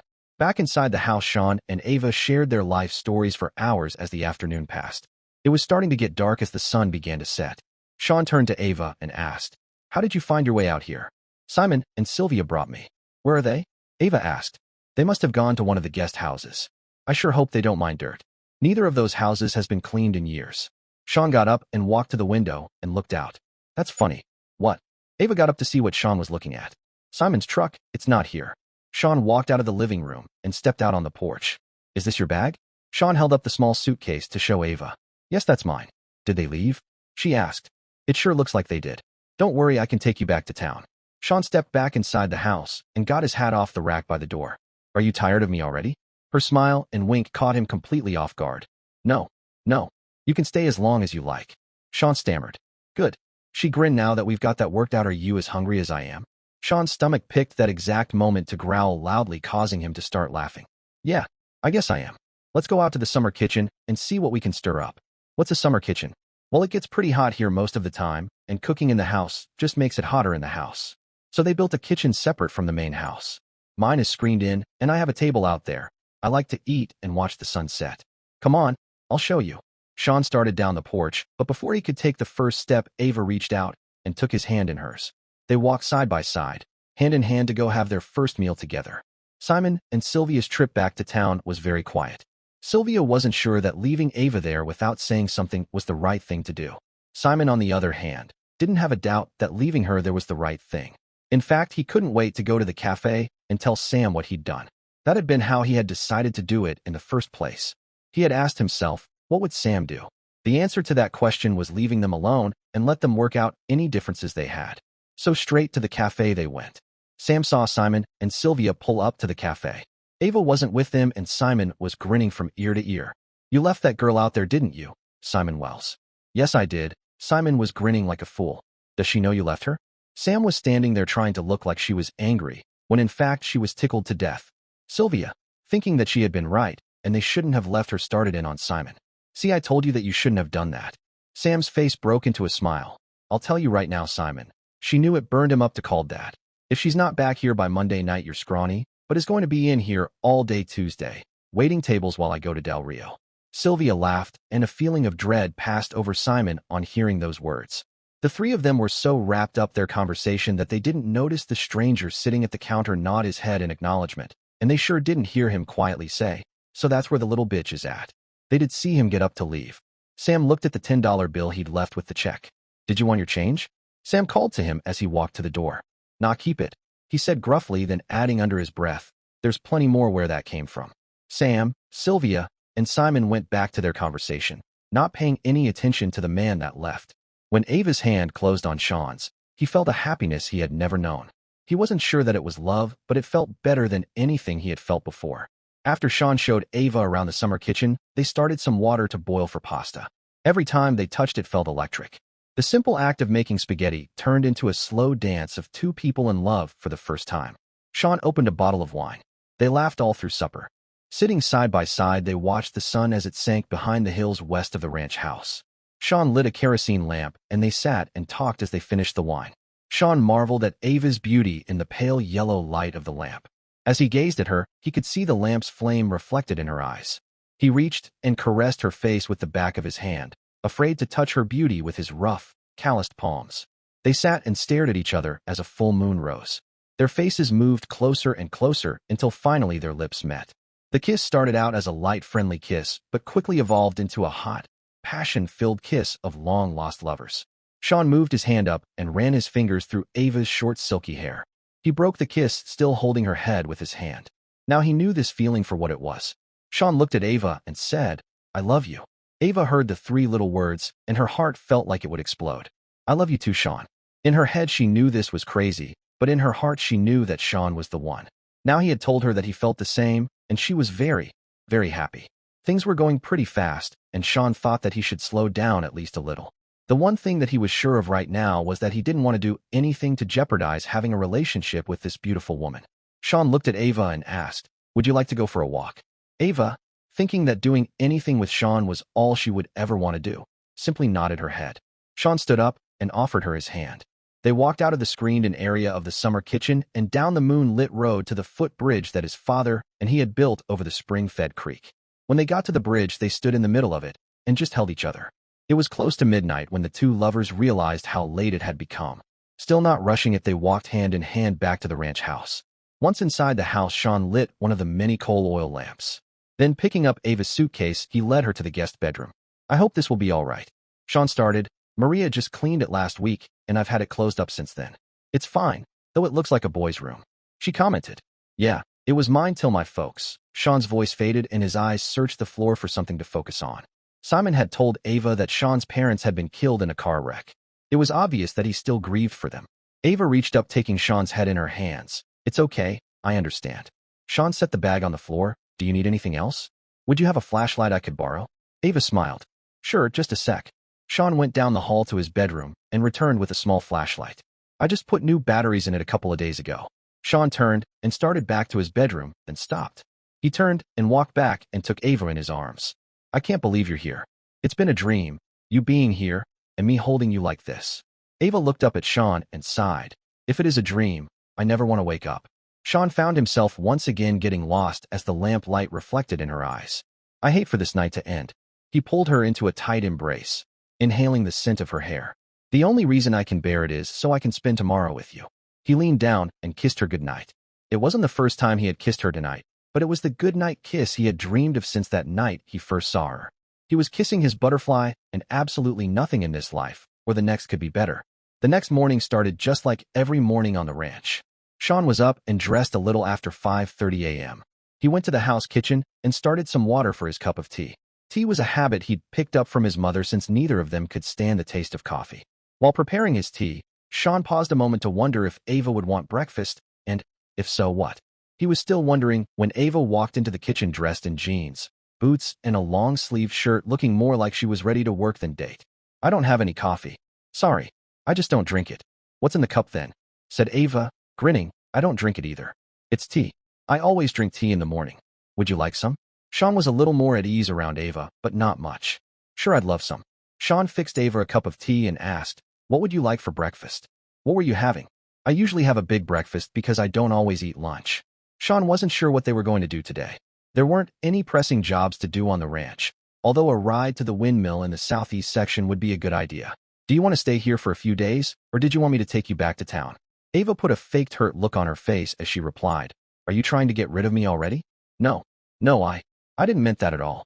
I meant we could go eat in town if you wanted." Sean was so flustered he didn't know which way to turn. "Kinda a long way to town and back just for breakfast, don't you think?" Ava had to smile just so she could let Sean off the hook. Sean swallowed nervously. "What did you want to do today?" Ava set her tea down on the table, stepped over to Sean, and took his teacup and set it beside hers. Then she wrapped her arms around Sean's waist and looked into his eyes.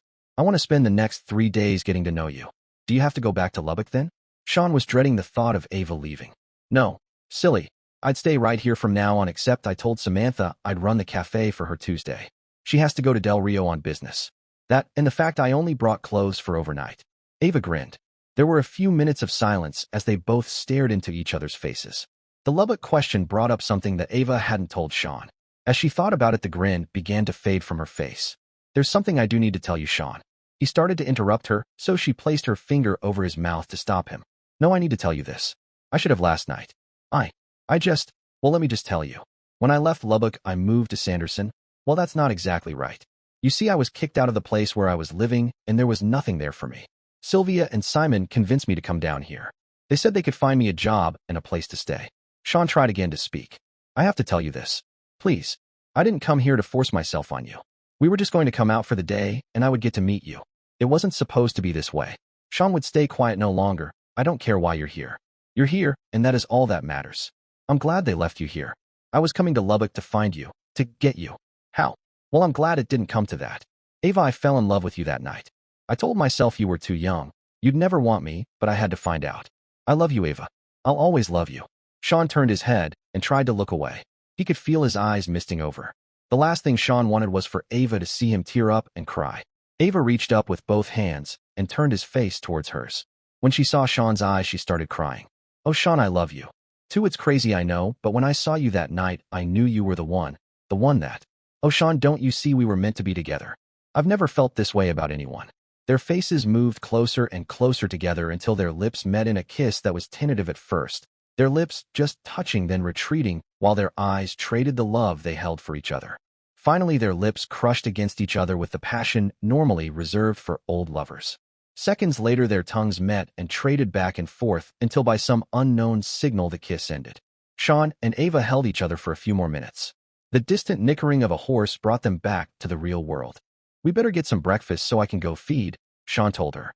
They broke their embrace, but Sean held on to Ava's hand as they went to the summer kitchen and fixed a pile of scrambled eggs, sausage, and fried potatoes. After eating all they wanted, Sean got out some flour tortillas and made some burritos for later and stuck them in the fridge. I need to go feed the horses. I'll be back in just a little bit. Sean explained. Let's go. Ava shot back. I told you last night I was raised on my dad's ranch. I know you have work to do, and I want to help you with it. Sean couldn't have been more pleased. His first wife wouldn't have helped on the ranch if her life depended on it. They went into the house so Sean could get his hat.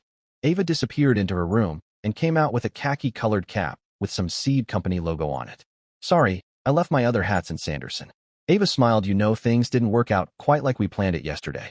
Sean busted out laughing, grabbed Ava and lifted her from the floor and spun her around. It's not my fault. In fact, it's all your fault. My fault? How can it be my fault? Ava squealed. Sean smiled, put his nose right up against Ava's, and said, You made me fall in love. I made you? How did I make you fall in love? Ava shot back.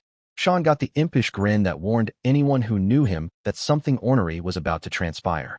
Oh, I'd say it was that third bowl of salsa. He gave Ava a quick kiss and bolted to the door. Ava took off right on his heels, yelling, I'll get you for that. Sean and Ava fed the horses and took care of the other chores around the house. As they were walking back into the house, Ava asked, Can I see the rest of the house? Sean led Ava from room to room of the place that had been the home of the Miles family for over 100 years. The original adobe house built by Eb Miles in 1882 had been added onto until it formed a square with an open courtyard in the center. A porch surrounded the house, and between the porch and the pecan, oak and ash trees most of the house was kept in shade. They walked through the summer kitchen into the house kitchen. From the house kitchen, Sean showed her the dining room. It was the first time that she had really looked at the room. She had passed through the room twice that morning, but it had been dark both times. Now sunlight filtered into the large rectangular room through the lace curtains on the double French doors. The table and chairs were beautiful examples of Victorian woodworking. But the thing that caught Ava's eye was the ornately carved china cabinet. The china cabinet was filled with the most beautiful china. Oh my God. Sean, do you know what this is? Ava was more than a little bit excited, marveling at blue willow plates, cups and saucers. The cabinet was filled with Staffordshire, Wedgwood, Churchill, and even some English cloisonne. All of the pieces were from the 1800s and all very valuable. Sean, some of these pieces are priceless. Ava's face was glowing as she turned to Sean. My grandmother left me some very nice pieces. Ava stopped in mid-sentence as she realized that the china her grandmother had left her was yet another thing her stepmother had stolen from her. Sean watched the sadness come over the woman he loved. She had already told him some of the problems with her stepmother. Not that that affected how he felt about Ava. He loved her enough that if her stepmother had have been the Wicked Witch of the East, it wouldn't have mattered. What her stepmother had done to her, though, did make him angry. Sean was sure that some, if not all, of her stepmother's actions were illegal. He reminded himself to get in contact with his friend Jack and have him do some checking. If a Texas Ranger couldn't get to the bottom of it, no one could. He led Ava over to the French doors and out into the courtyard. He waited and watched as she walked straight to the fountain in the center. It's so peaceful out here. She turned toward him and saw the wooden tub in the corner behind him. What is that, a hot tub? Yes, it's designed to be heated by burning wood, Sean told her. What's through those doors? Ava pointed to the opposite side of the courtyard. That door is to the room you slept in last night, and those double doors go to the bedroom I slept in. What about that other set of double doors there? That, Sean paused, wondering what she would say when he opened the doors, is the pride of the Miles family. Come on, I'll show you. Sean reached for Ava's hand and led her to the doors. Opening the right-hand door, he let her enter the room first. Ava stepped into a room lit only by the sunlight from the open door behind her. She couldn't believe her eyes. There in front of her were books. Hundreds, no thousands of books. Sean moved across the room and opened a heavy dark curtain, and light flooded the room. Oh my. Sean, there's so many. I love books, I can't believe this. How can you have so many books? My family has a thing for books. There are books collected by every generation of Miles going back to the late 1700s. Many of them were brought from the Miles family home in England when they first came to this country. The pride in Sean's voice was something he just couldn't hide. The awe that Ava was displaying showed that she had a love of books that equaled what any Miles had. Ava walked down the aisles looking at the books. The room looked like it belonged in some English country estate, not the wilds of West Texas. Save for the two windows and the French doors, every wall from floor to ceiling was covered with bookcases, the wood a dark mahogany. Aisles ran from the end of the room to about 20 feet from the opposite wall. They ended at an open area at the east end of the room. In that open area sat an old roll-top desk, an equally ancient wooden chair in front of it. On the other side of the desk was a credenza with 3 lead crystal decanters and a tray of glasses sitting on it. Centered in the middle of the end wall was a fireplace. 2 wing-back chairs sat on either side of a beautiful mahogany table. Ava turned to Sean and said, "This is the most wonderful place I have ever seen." She walked up to Sean and said, "Now show me the rest of the house." "But you've seen it all." "Well, all but the other bedrooms, but there's nothing to them. Come on." Ava grabbed his hand and turned to go back to the courtyard. "Whoa, girl." Sean laughed. "I thought you wanted to see the rest of the house." "I do." "Well, then let's go this way." Sean now led Ava to the door that opened into the hallway that went to the bedrooms. They walked past the guest room where Ava had slept the night before, and past 3 other bedrooms with only a peek in the unused rooms. They turned the corner. That brought them back to the front of the house and to the door to Sean's bedroom. He opened the door, and Ava walked in. The bedroom was quite large. To the left as you came in the door was a sitting area with a Victorian-style sofa and a couple of wing-back chairs. On the other side of the room was a 4-poster bed. The bed was made, a homemade quilt serving as a bedspread. Ava looked around the room. There were no clothes laying anywhere. The room just didn't look like a single man lived in it. She peeked into the closet and found it neat as well. The last place on her inspection took her to the bathroom. Looking at the bathroom had Ava wondering if Sean had slept last night or cleaned his room. Thinking back, though, she realized the whole house was clean and not man clean, it was woman clean. Curiosity got the best of her. The truth now, is it always this clean? Sean looked up at the ceiling and said in an almost tearful way, "Thanks, Mom. You were right." Then turning to Ava he said, "Yes. My mother took great pride in teaching my dad and I that we didn't have to live like pigs." Ava looked to the ceiling. "Thank you, Mom. I'll make sure he keeps it up." She walked back over to the bed and lay across it. Sean stepped over to the bed and lay beside her. Once again he found himself staring into her eyes. Every time he had looked into her eyes a feeling of peace came over him, a peace that he'd never felt before. He had loved his parents deeply, but even they hadn't inspired this feeling in him. This was the peace that came from finding what he had been searching for his entire life, the love of his life. They lay next to one another talking and kissing until noon. After a light lunch, Sean and Ava walked down to the barn. "Do you feel like going for a ride?" Ava's face lit up at Sean's question. "I'd love to. I guess your saddle is with your hats?" Sean grinned. "No." The smile had evaporated from Ava's face. "Oh, Ava, I'm sorry. It's at your dad's ranch, isn't it?" Sean's heart sank. Ava's grief over the death of her father was even fresher than his. "Ava, there are a lot of things that we don't know about each other, but please know that I would never do anything to hurt you. You know that, don't you? Please forgive me." Sean looked to Ava hoping for forgiveness. "There's nothing to forgive, Sean." Ava reached up and touched his face. The big lineback dun horse walked up to Sean and nudged him with his head. Sean was holding Ava in his arms and wasn't paying any attention to the horse's attempt to interrupt him. The horse, feeling slighted, gave Sean an even harder nudge. "Damn it, Dunny, stop that." Sean's chastisement only caused the big dun to shake his head and nicker at Sean. The big horse was acting like a teenage boy and moved up close behind Sean once again. This time he stretched his head and neck as far as he could, and, with a move the horse had practiced many times, flipped Sean's hat off of his head, then ran out the gate and down the road a little ways. Usually when Sean and Dunny played this game, Sean caught his hat, but not today. With his arms wrapped around Ava, the hat hit the ground, and Sean couldn't help but laugh. "What is that all about?" Ava asked as she began to laugh along with Sean. That is a game that got started when he was a colt. I think he's a little jealous. They turned to see the big Dun stick his head around the corner to find out why Sean hadn't chased him the way he always did. Come here, Dunny, Sean called. The horse walked up to Sean. Dunny, this is Ava. You be nice to her, you savvy? Dunny nodded his head and snorted. Dunny knows all about you. I talked to him all last week about you and what I should do. I see. And what did the two of you decide? Ava asked while she scratched the underside of Dunny's jaw. I was heading to Lubbock Friday, remember? Sean chuckled as he reached down and picked up his hat. Now which of those 3 horses would you like to ride? Ava looked at the 3 horses standing under the shed roof of the barn eating hay. There were 2 geldings, a sorrel and a bay, and a paint mare. How about the paint? Ava replied. The paint it is. Come here, Spot, Sean called to the horse. Spot. Ava laughed. Who named her? Ava couldn't get over how strange it sounded to have a horse with a name that sounded like it belonged to one of the dogs.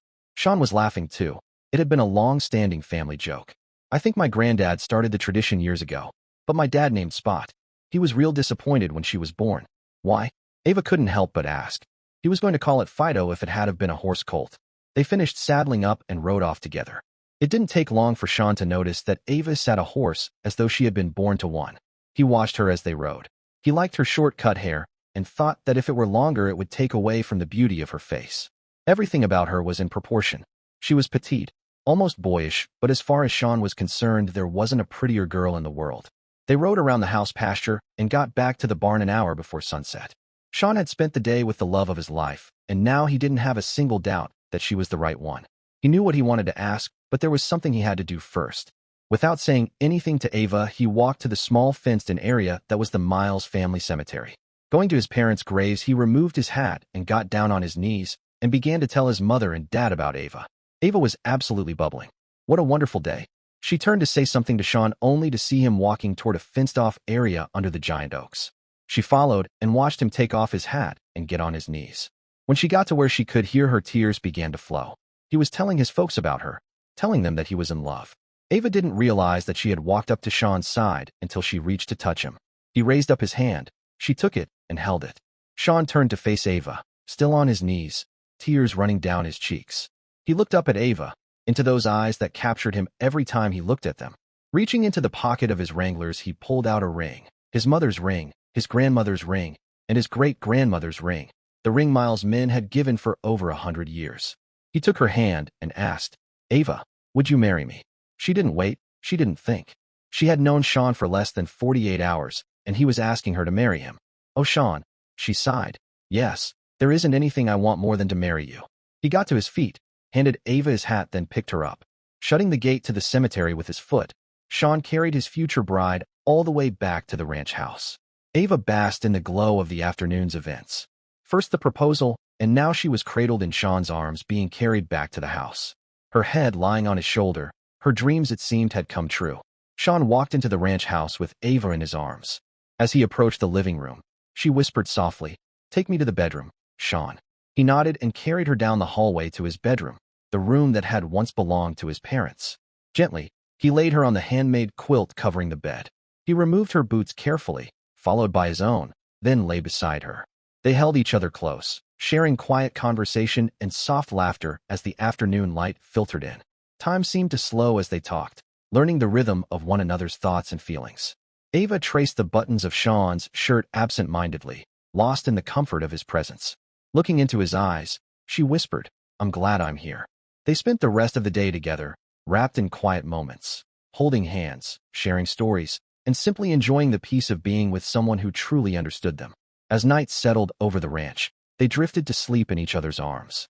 The early light of morning crept through the French doors. Normally Sean would already be up tending to the ranch, but today he was content. Lying next to Ava, her head resting against his chest, felt right, more right than anything ever had. For the first time in his life, he felt whole. He knew without question that Ava was the one he wanted to spend the rest of his life with.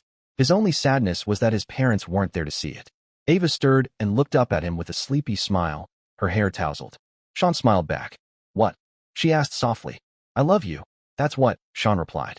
Her smile grew, lighting up the room in a way only she could. After a moment, he sighed. We should probably get up. That windmill's still giving me trouble. Ava stretched and made her way toward the bathroom. Sean watched her go, feeling a quiet awe. She was beautiful, yes, but more than that. She was kind, strong, and she loved him. And that, he knew, was the most incredible thing of all. Sean, can you come here? Sean came out of his dream and headed for the bathroom. What do you need, honey? He laughed at himself as he realized what it said. Ava grinned at Sean. Do you want to wash my back? Sean took her into his arms, always and forever. Normally Sean didn't use the propane-fired hot water heater, but after his first shower with Ava, the inconvenience of getting propane delivered seemed too small to worry about. After getting out of the shower, Ava asked him if he would mind getting her overnight case. He brought the case in from the other bathroom and left her to get ready. Sean walked to the far corner of the bedroom. Dropping his towel, he knelt before the shrine built into the corner and began his morning prayers. "Oh gods and goddesses, hear me as I pray." He went into his normal period of meditation then. After he felt at peace, he began to pray. "Thank you, Epona, ancient Celtic goddess of the horse, for bringing Ava into my life. Guide me, help me to be the husband she needs, protect her from harm." Ava stepped into the bedroom and about to speak when she heard Sean begin his prayers. Quickly stepping back into the bathroom, she pulled a silver medallion from her overnight case. She eased across the room, dropped her towel, and knelt beside her future mate. It startled him at first when Ava knelt beside him, but what happened next shook him to his core. Ava took Sean's left hand and placed the chain in it as she held the chain on the other side of the medallion. On the medallion, a woman sitting sideways on a horse surrounded by 3 birds. She looked up into Sean's eyes and asked, "May I pray with you?" Sean could not believe his eyes. There in their shared grasp the symbol of Epona. Epona, his guardian, his protector. A million questions came to mind, but not a single word could he utter. He nodded his head, and Ava began to pray. "Gods and goddesses, hear my prayers." She began to cry. As the first teardrop hit the floor in front of her, she spoke. "Forgive me, Epona, for doubting you, for being ashamed to wear your symbol. Thank you for bringing me here. Thank you for Sean. Watch over him and protect him. Help me to be the wife I need to be." With that said, she turned to Sean, put her arms around him, and held him as though her life depended on it. Ava felt a tear hit her forehead. She looked to the tears on the face of her love, her mate, her all. Slowly, one by one, she kissed them away. When she finished, she looked at Sean and said, "I didn't know. I was afraid you wouldn't understand."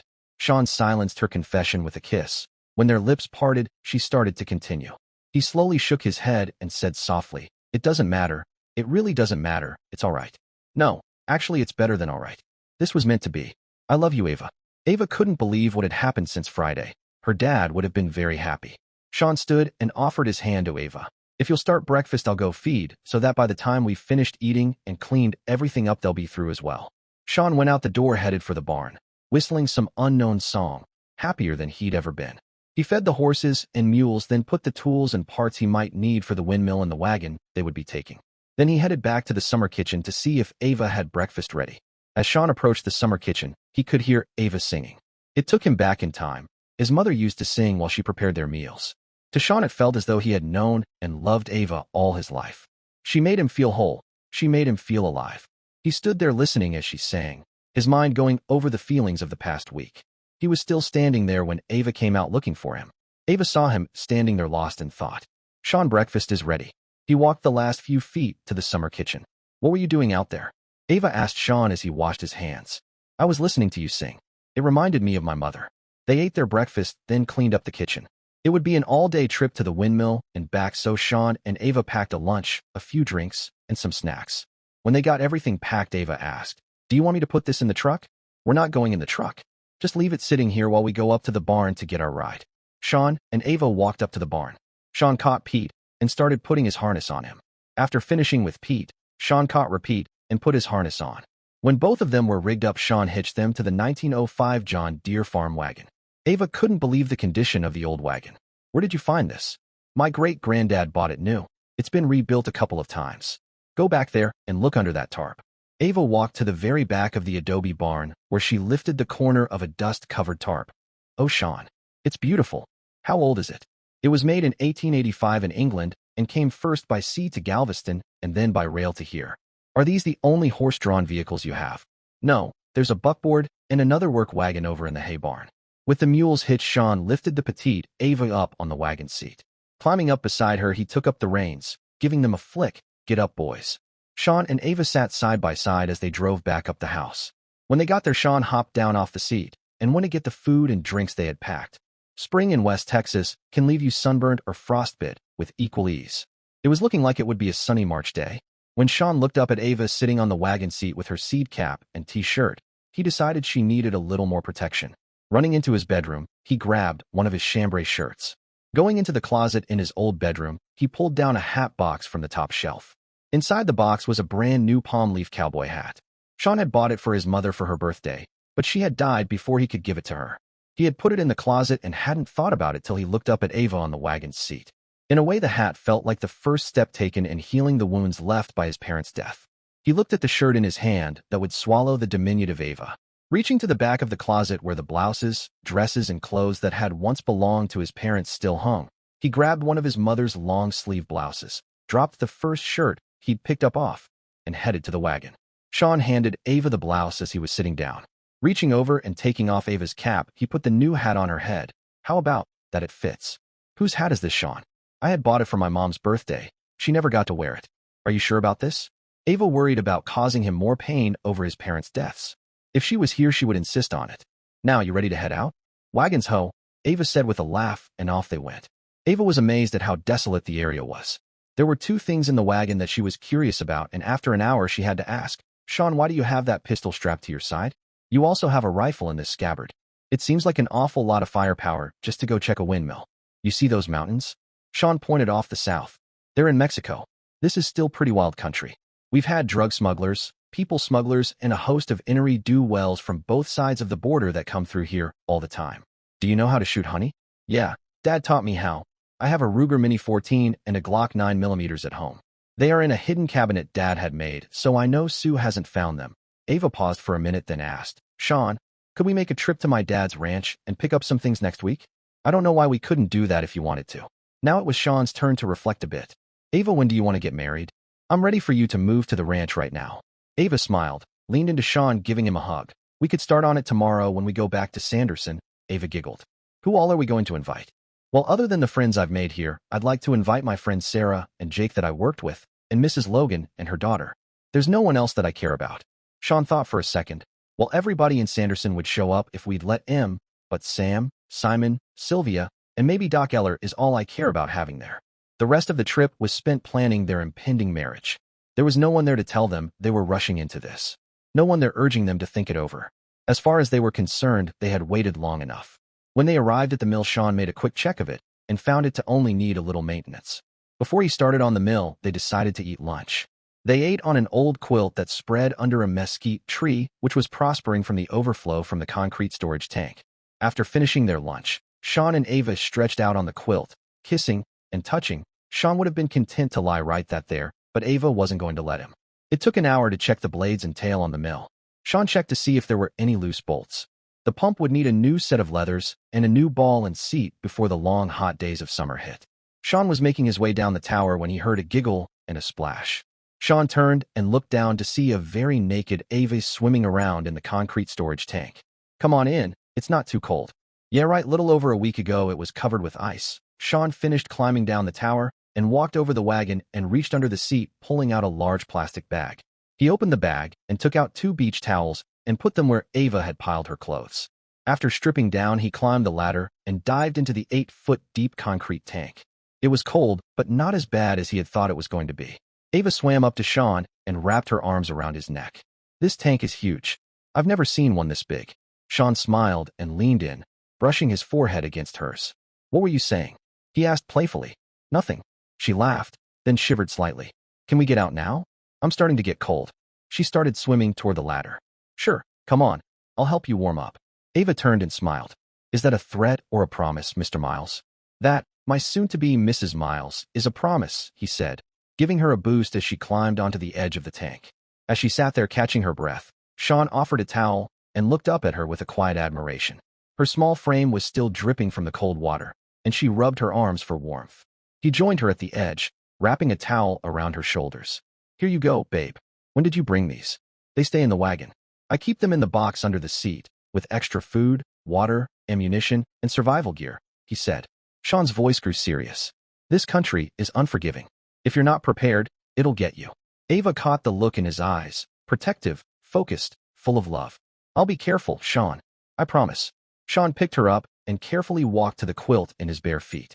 He laid her gently down and began to make love to her under the mesquite tree. He started kissing at her forehead and slowly worked his way down. Ava was on fire. They made wild love.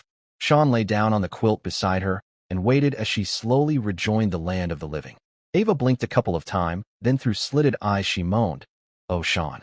Holding out her arms, she embraced him, then they shared a short but passionate kiss. They made love once more, hot, passionate, hurried as though this time would be their last. Meanwhile, J.D. Tatum was pissed. He'd been stuck in this shithole of a town for 3 days. He had found Ava's red Jeep. It was sitting in the driveway of a house just a few blocks from the cafe. The problem was nosy neighbors and a constant coming and going at the house where it was parked. But one little piece of information he had picked up at the cafe was that the old lady that was living there had a doctor's appointment at 10:30 Monday. So Monday would be the day that J.D. would fix the little surprise he had made for Ava's Jeep. Then the next time she took off in it, Sue Bell would inherit a ranch and a very nice trust fund. He smiled to himself when he thought of all that money. Ava would make 2 bodies that he and Sue Bell had on them. Ava's father had sealed his fate when Sue found out he was about to divorce her. The one thing they hadn't counted on had been Dan Bell changing the will. That had almost cost J.D. and Sue everything. Now it was going to cost Ava her life. For 2 days, Sarah, Ava's friend from Lubbock, had called the number that Ava had left her. The problem was that number belonged to Simon Wells. Until Sylvia came along, Simon had neither an answering machine or a cell phone, nor a reason to have either one. It didn't take Sylvia long to get frustrated trying to hunt him down when she needed him and insisted that he catch up with the times. Simon still wasn't used to the, as he called them, electronic leashes. He rarely had the cell phone turned on, and rarer still checked the answering machine. Added to this was that when he was staying with Sylvia, there was no one that needed to get a hold of him, or so he thought. And Simon had been staying at Sylvia's since returning from the ranch. After leaving yet another message on Simon's machine, Sarah called Jake to voice her concern. "Jake, I still can't get anyone at that number." Sarah could not hide the worry in her voice. "I know, Sarah," Jake returned. "I called a friend of mine last night. He's a Texas Ranger. He should be in Sanderson right now. And do you want to hear something funny?" Sarah was much too stressed right now for one of Jake's jokes. "No, not really. Do I have a choice?" Jake laughed. "Well, my friend Jack Rhymes knows this Sean character that Ava took off after." "Really? Is he a good guy?" Sarah asked. According to Jack, she couldn't have picked better. In fact, he spent almost an hour quizzing me about Ava to find out if she was good enough for Sean. Jake could hear the relief in Sarah's voice even through the phone. Sarah had been very worried that her friend was getting in over her head with someone she really didn't know. Simon and Sylvia met at 7 that morning for their usual breakfast together at the cafe. Samantha Miller had once again threatened Simon with waitress duties if Ava failed to show. The 3 of them enjoyed joking with each other and speculating on how Sean and Ava's weekend had gone. With Ava coming back today, Simon would have to stay at his place tonight. So after leaving the cafe, he had decided to stop by and turn the air conditioning on so the house would be cooled off later when he got home. As he walked through the door, he saw the light blinking on the answering machine. Out in the pickup, Sylvia sat waiting on Simon to come back out of his house. She was already running late. They had spent over 2 hours at the cafe. The nurse that was watching Sylvia's mother would be wondering where they were. After 15 minutes had passed, she turned off the ignition and went into the house. There sat Simon, on the phone with a worried look on his face. He motioned for Sylvia to sit down as he listened and wrote down notes on the yellow legal pad. Sylvia could see 2806 area code numbers, and she knew that meant Lubbock or the surrounding area. She also saw the name J.D. Tatum, and beside his name Simon had drawn a skull and crossed bones. If all of that wasn't enough to cause alarm at that very moment, Simon wrote the name Jack Rhymes down. Jack Rhymes, a Texas Ranger, was well known to Sean and Simon. They had gone to college together, and every year the 3 of them went hunting together. So when Simon's voice exclaimed, "He's here, right now," Sylvia knew if the Texas Ranger was being called in, something was going on, and she knew that something couldn't be good. Simon hung up the phone, looked to Sylvia, and said, "We have to drop this tape by the Dallas office." Simon popped the micro-cassette tape out of the answering machine, walked down the hall, and turned the air conditioning on, and he and Sylvia headed to the sheriff's office. At the Terrell County Sheriff's Office, the morning had been very busy. It had started off like any other lazy day in Terrell County. Jason Adams was leaning back in his chair with his feet propped up on his desk, daydreaming about being a deputy in one of the more populated counties, but all that ended when Jack Rhymes showed up. Jason was used to seeing the Texas Ranger at the start of hunting season, but this wasn't hunting season, and the look on his face said something bad was about to happen. "Where's Dallas?" Jack's booming voice reverberated throughout the courthouse. Jason had been trying to get his feet down, and between the look on Jack's face and the urgent tone of voice he used, it almost caused him to go over backwards. Jason tried desperately to get his feet on the floor so that he could stand up. He pointed to the sheriff's office even as Jack was going through the door. For the next hour and a half, there was a flurry of faxes and computer printouts leading to Jason being sent to the cafe with a picture of J.D. Tatum. It took Sam only seconds to recognize him and tell when he had first shown up. When Jason called that information into the office, he was then sent to the local motel to find Tatum. On the other side of town, Tatum was pulling into Sylvia's driveway. Breakfast Monday morning was a little subdued. The past 2.5 days had been heaven for Sean and Ava. Their first weekend was coming to a close. Ava needed to be at the cafe at 11. They cleaned the summer kitchen together, then sat at the table drinking their tea. When it got light enough, they would go and feed the livestock, then turn them into the house pasture since they wouldn't be coming home till the next night. Yesterday, they had discussed the wedding and Ava moving to the ranch. The only problem they hadn't worked out was the ranch at Matador that Ava's dad had left her. Right now, it was in the hands of Sue Bell, but with Sean helping her, Ava was sure she could revive her father's dream. Sean and Ava drove back to Sanderson still feeling that honeymoon bliss. They drove into town a little after 9. After checking in with Sam, Ava and Sean were headed to Sylvia's house, so Ava could change clothes. As they turned the corner a block from her house, one Silva flagged Sean down. "Sean, do you know that guy down there at Sylvia's in that Ford pickup? He pulled in there about 5 minutes ago. I tried calling Sylvia, but she didn't answer." "Oh no." Ava's face went white as a ghost. Who is it, baby?" Sean had an idea who it was. And since Ava seemed to be petrified, he decided to act. "Juan, get in there and call the sheriff. Get him here quick. There's trouble." Juan headed into his house at a dead run. Sean reached back and got the binoculars off the back seat of the crew cab pickup. "Ava, look through these and tell me who that is." "I don't need them. That's J.D. Tatum's truck." Ava's voice was as cold as ice. Sean dropped the binoculars and pulled the .45 long Colt revolver that was in the driver's side door pocket. Juan came back out of his house with his Winchester lever-action rifle. "Sean, the sheriff and a deputy are going to close off the other 2 streets." Juan checked to make sure there was a round chambered in the rifle. "Oh yeah, Sean. Dal said to tell you that Jack Rhymes was with him, and he'll be here in a second too." The sheriff, deputy, and Texas Ranger all slid to a stop right behind JD's truck, blocking him in. Jack Rhymes was the first to spot the man. "Ease out from under the Jeep." Jack's booming voice could make the hair on the back of your neck stand up. Simon and Sylvia had been in the sheriff's office when Juan's call had come in. After hearing where the trouble was, they had followed the sheriff back to Sylvia's house. Ava wanted to go and see. It was all Sean could do to keep her back until Jack signaled it was clear. Jack was watching the man that had crawled half under the red Jeep Cherokee. He could see the Browning high-power clone in the holster the man had. The way it was on his belt, he used the cross-draw method, and he was left-handed. The man under the Jeep was taking his sweet time coming out from under the vehicle. Jack watched as the man's left hand came out from under the car and moved towards the pistol. Jack took the last few steps and jacked around into the 12-gauge pump shotgun. Since the man still seemed determined to remain horizontal, Jack placed the barrel of the shotgun right on the zipper of the man's blue jeans. "You are fixin' to get castrated, a-hole." Okay, I'm coming out," the man called out from under the Jeep. Jack reached down and pulled the pistol out of the holster. When the man got out from under the car, he started to get up. "Stay right there. Roll over and put your hands behind your back." Jack handcuffed the man. Then he and the deputy pulled him to his feet. "What were you doing under there?" Jack asked. "I ain't saying anything." The man grunted, then spit in Jack's face. Jack took out his handkerchief and slowly wiped the spit from his face. He refrained from cold cocking the jerk, but this jerk's health and welfare had now become a major concern for Jack, but not in a way that Tatum would find good for him. The deputy had finished searching the man. His name is James David Tatum from Matador. Simon and Sylvia had joined the growing crowd of folks wanting to see what all the excitement was about. Ava could be held back no more and went over to see what was going on. Sean, holding her hand, could feel her trembling. Just as we got to where Jack was standing, the sheriff shouted, "He's put something on the brake line. There's some putty-looking stuff and a small black box with a blinking light on it." There was a burst of murmurs, exclamations, and threats uttered by the crowd. Tatum had a grin on his face, one that Jack was tired of. Suddenly, Tatum's crotch ran into the butt of Jack's shotgun. He fell to the ground, puking his guts out.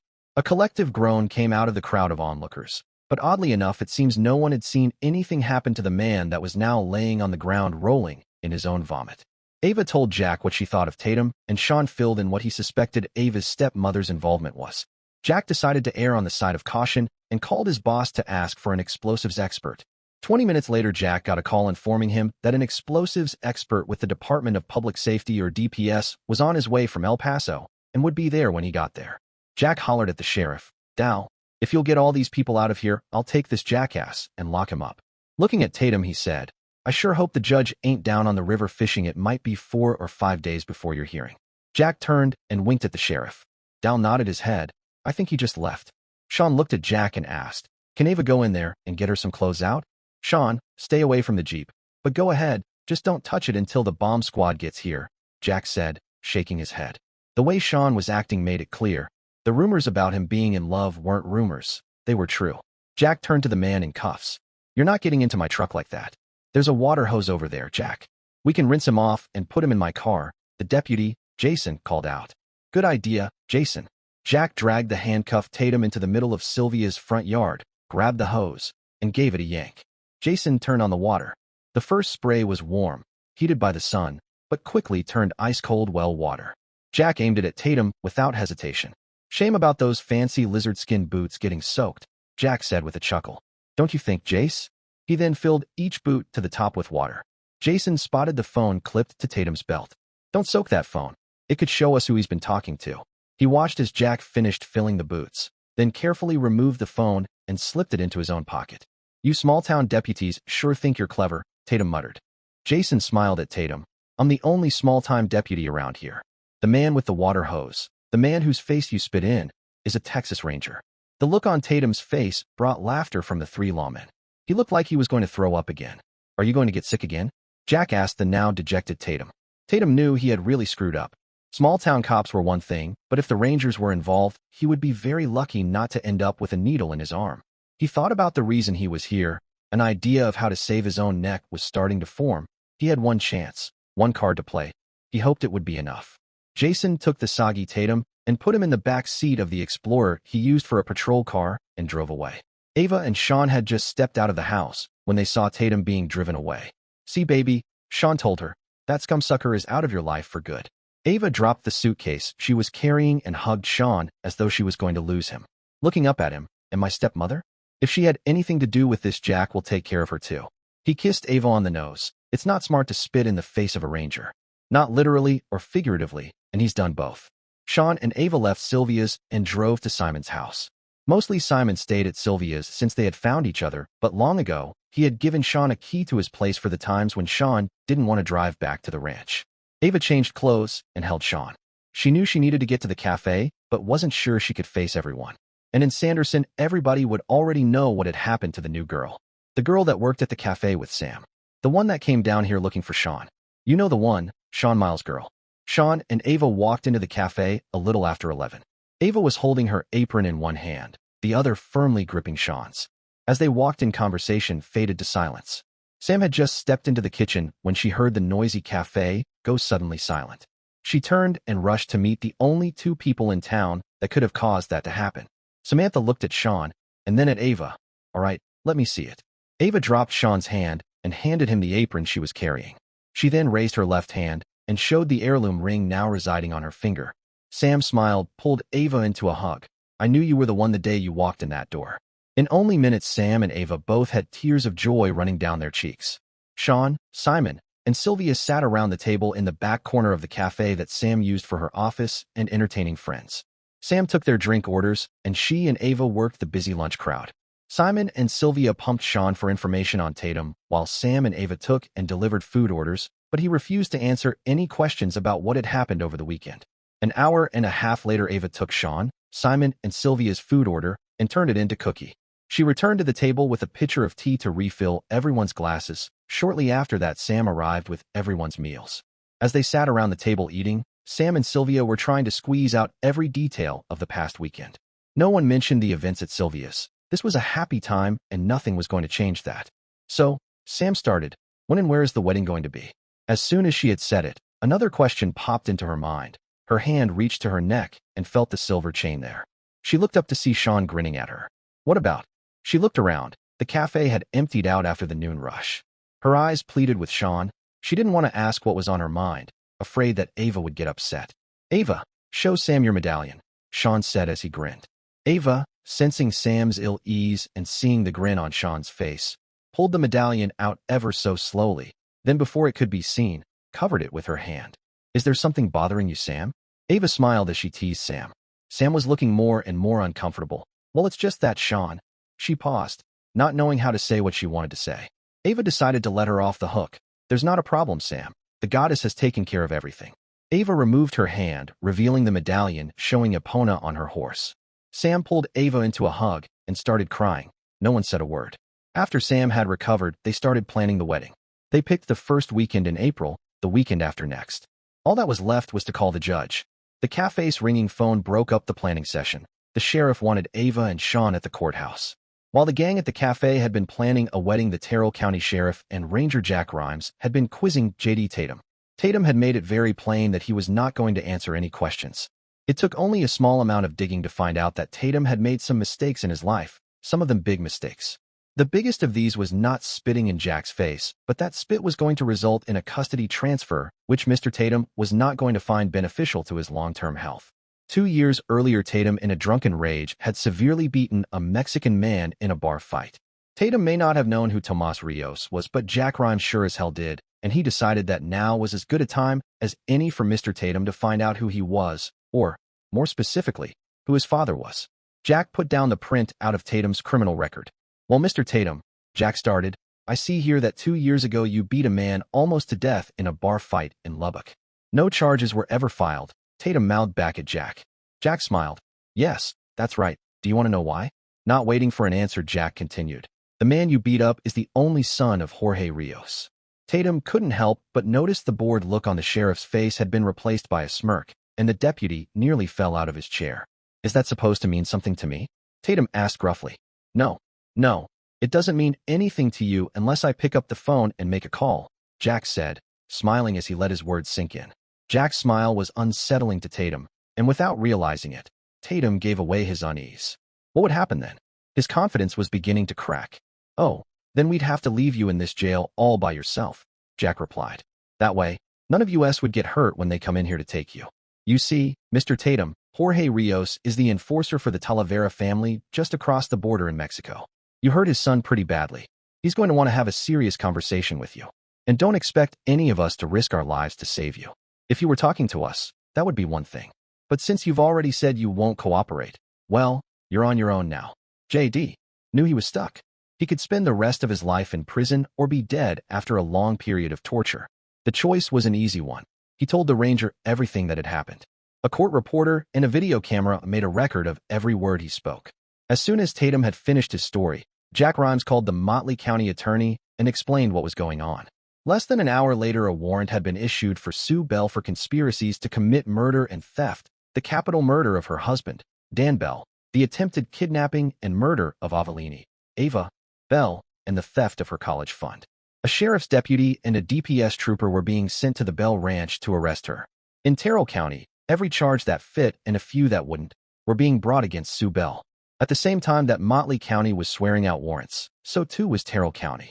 Sue Bell might dodge the death penalty in Motley County, but she would never again breathe free air again by the time she was convicted of even half of the charges now being brought against her. Tatum's cell phone had been ringing every 30 minutes.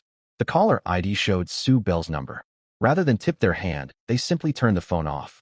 Now, if only those folks in Motley County would get to the Bell Ranch and arrest the bitch. It was late afternoon Monday at the Bell Ranch, and Sue Bell was starting to worry. J.D. hadn't called in last night like he was supposed to. When he had called Sunday afternoon, he was certain that the little bitch would be dead by dark Monday. It would be dark in less than an hour. She looked at her watch for the 100th time. Something must have gone wrong, Sue said to no one as she paced back and forth. She was going over all the things that could have gone wrong. Of all the things that she thought of that could have happened, J.D. spilling his guts to the cops was way down on the list. He had always been a stand-up guy who thought fast on his feet. She called his cell phone yet again with no answer. She lit yet another cigarette, the last in the pack she had opened earlier that day. She had just stepped out on the front porch to watch the sun set. Coming down the road to the house were a Motley County deputy and a DPS trooper. She may have underestimated Mr. Tatum. Slipping back into the house, she slipped the .380 auto into the back of her jeans, snubbed out her cigarette, and stepped out to meet them. The trooper was typical of the old-style highway patrol. He had to be 6'3" or 4" and built like a bodybuilder. He had that air about him. No bullshit. None given, none taken. The sheriff's deputy was the complete opposite. To start with, the deputy was a female. It looked like she was just over 5 foot tall, and if she weighed 100 pounds it would have amazed Sue. This was going to be easy, Sue thought. She put her hands in her back pockets. What can I help you nice officers with this evening? Sue laid on the Southern Belle accent, trying to make herself seem helpless. Darcy Middleton's senses had gone to high alert when Miss Prissy put her hands behind her. Will Turner, a 5-year veteran of the DPS, on the other hand, hadn't given the blonde suspect a second thought. For all his training, he didn't have the real-life experience that Darcy had spent the last year and a half getting. 3 short months ago, Darcy had been in Baghdad, and she had the hardware to prove it. She had one of every medal the Army gave with the exception of the Congressional Medal of Honor, and if her commanding officer had his way, she would soon have that. Her coolness and bravery had saved most of the men and women in their convoy after they had driven into an ambush. She saw an ambush in the making right now, Will. Sue had written off the deputy as being just a female trying to fill a man's shoes. She drew her pistol down on the trooper and had him dead to rights when she heard the 2 rounds fired. Someone had hit her in the chest. She didn't remember pulling the trigger, but she had heard the shots. Sue was feeling weak. Maybe she should have eaten something earlier. Wait, the trooper was standing over her. How could she have missed an easy shot like that? It didn't make sense. Well, to hell with him anyway. She was tired. She was just going to take a little nap. She closed her eyes and slumped over onto the floor. Will's hand was shaking like a leaf as he felt for a pulse, not that he expected to find one. He never saw the woman pull the gun out. He had been looking down at the first of the dozen steps that led to the porch. He should have been dead. When he got the call to come out here, he hadn't even bothered to put his vest on. He turned and looked at Darcy, who was still ready to put another round into the woman should it be necessary, and shook his head. Sue Bell was dead, 2 .40 caliber rounds to the chest, the hole in her white blouse just bigger than what a single round would make. 2 rounds in almost the same hole from over 25 feet. She was a better shot than anyone he knew, and boy was he ever glad she was. He had a feeling that his wife would think so too. Darcy walked back to her patrol car and called in the shooting. She then pulled out her cell phone and called the guy who was to have picked her up 2 hours from now and canceled their date. It was going to be a long night, a very long night. Sam, Simon, Sylvia, Sean and Ava had been sitting at the cafe planning the big wedding. For Sylvia, a wedding meant a church, fancy dresses for the bridesmaids and tuxes for the men. Listening to Sean and Ava talking about contacting Tom Masters, the head of the Gorseth, to perform the ceremony, and making sure the grove was cleared of broken limbs and readied for the big day, Sylvia looked from one of her friends to the other and then back to Simon. It occurred to her that she and Simon had never talked about religion, and she wondered if he was a Druid as well. When a pause in the conversation came up, she asked, "Are all of you Druids?" Simon had an idea what she was worried about. "I'm not."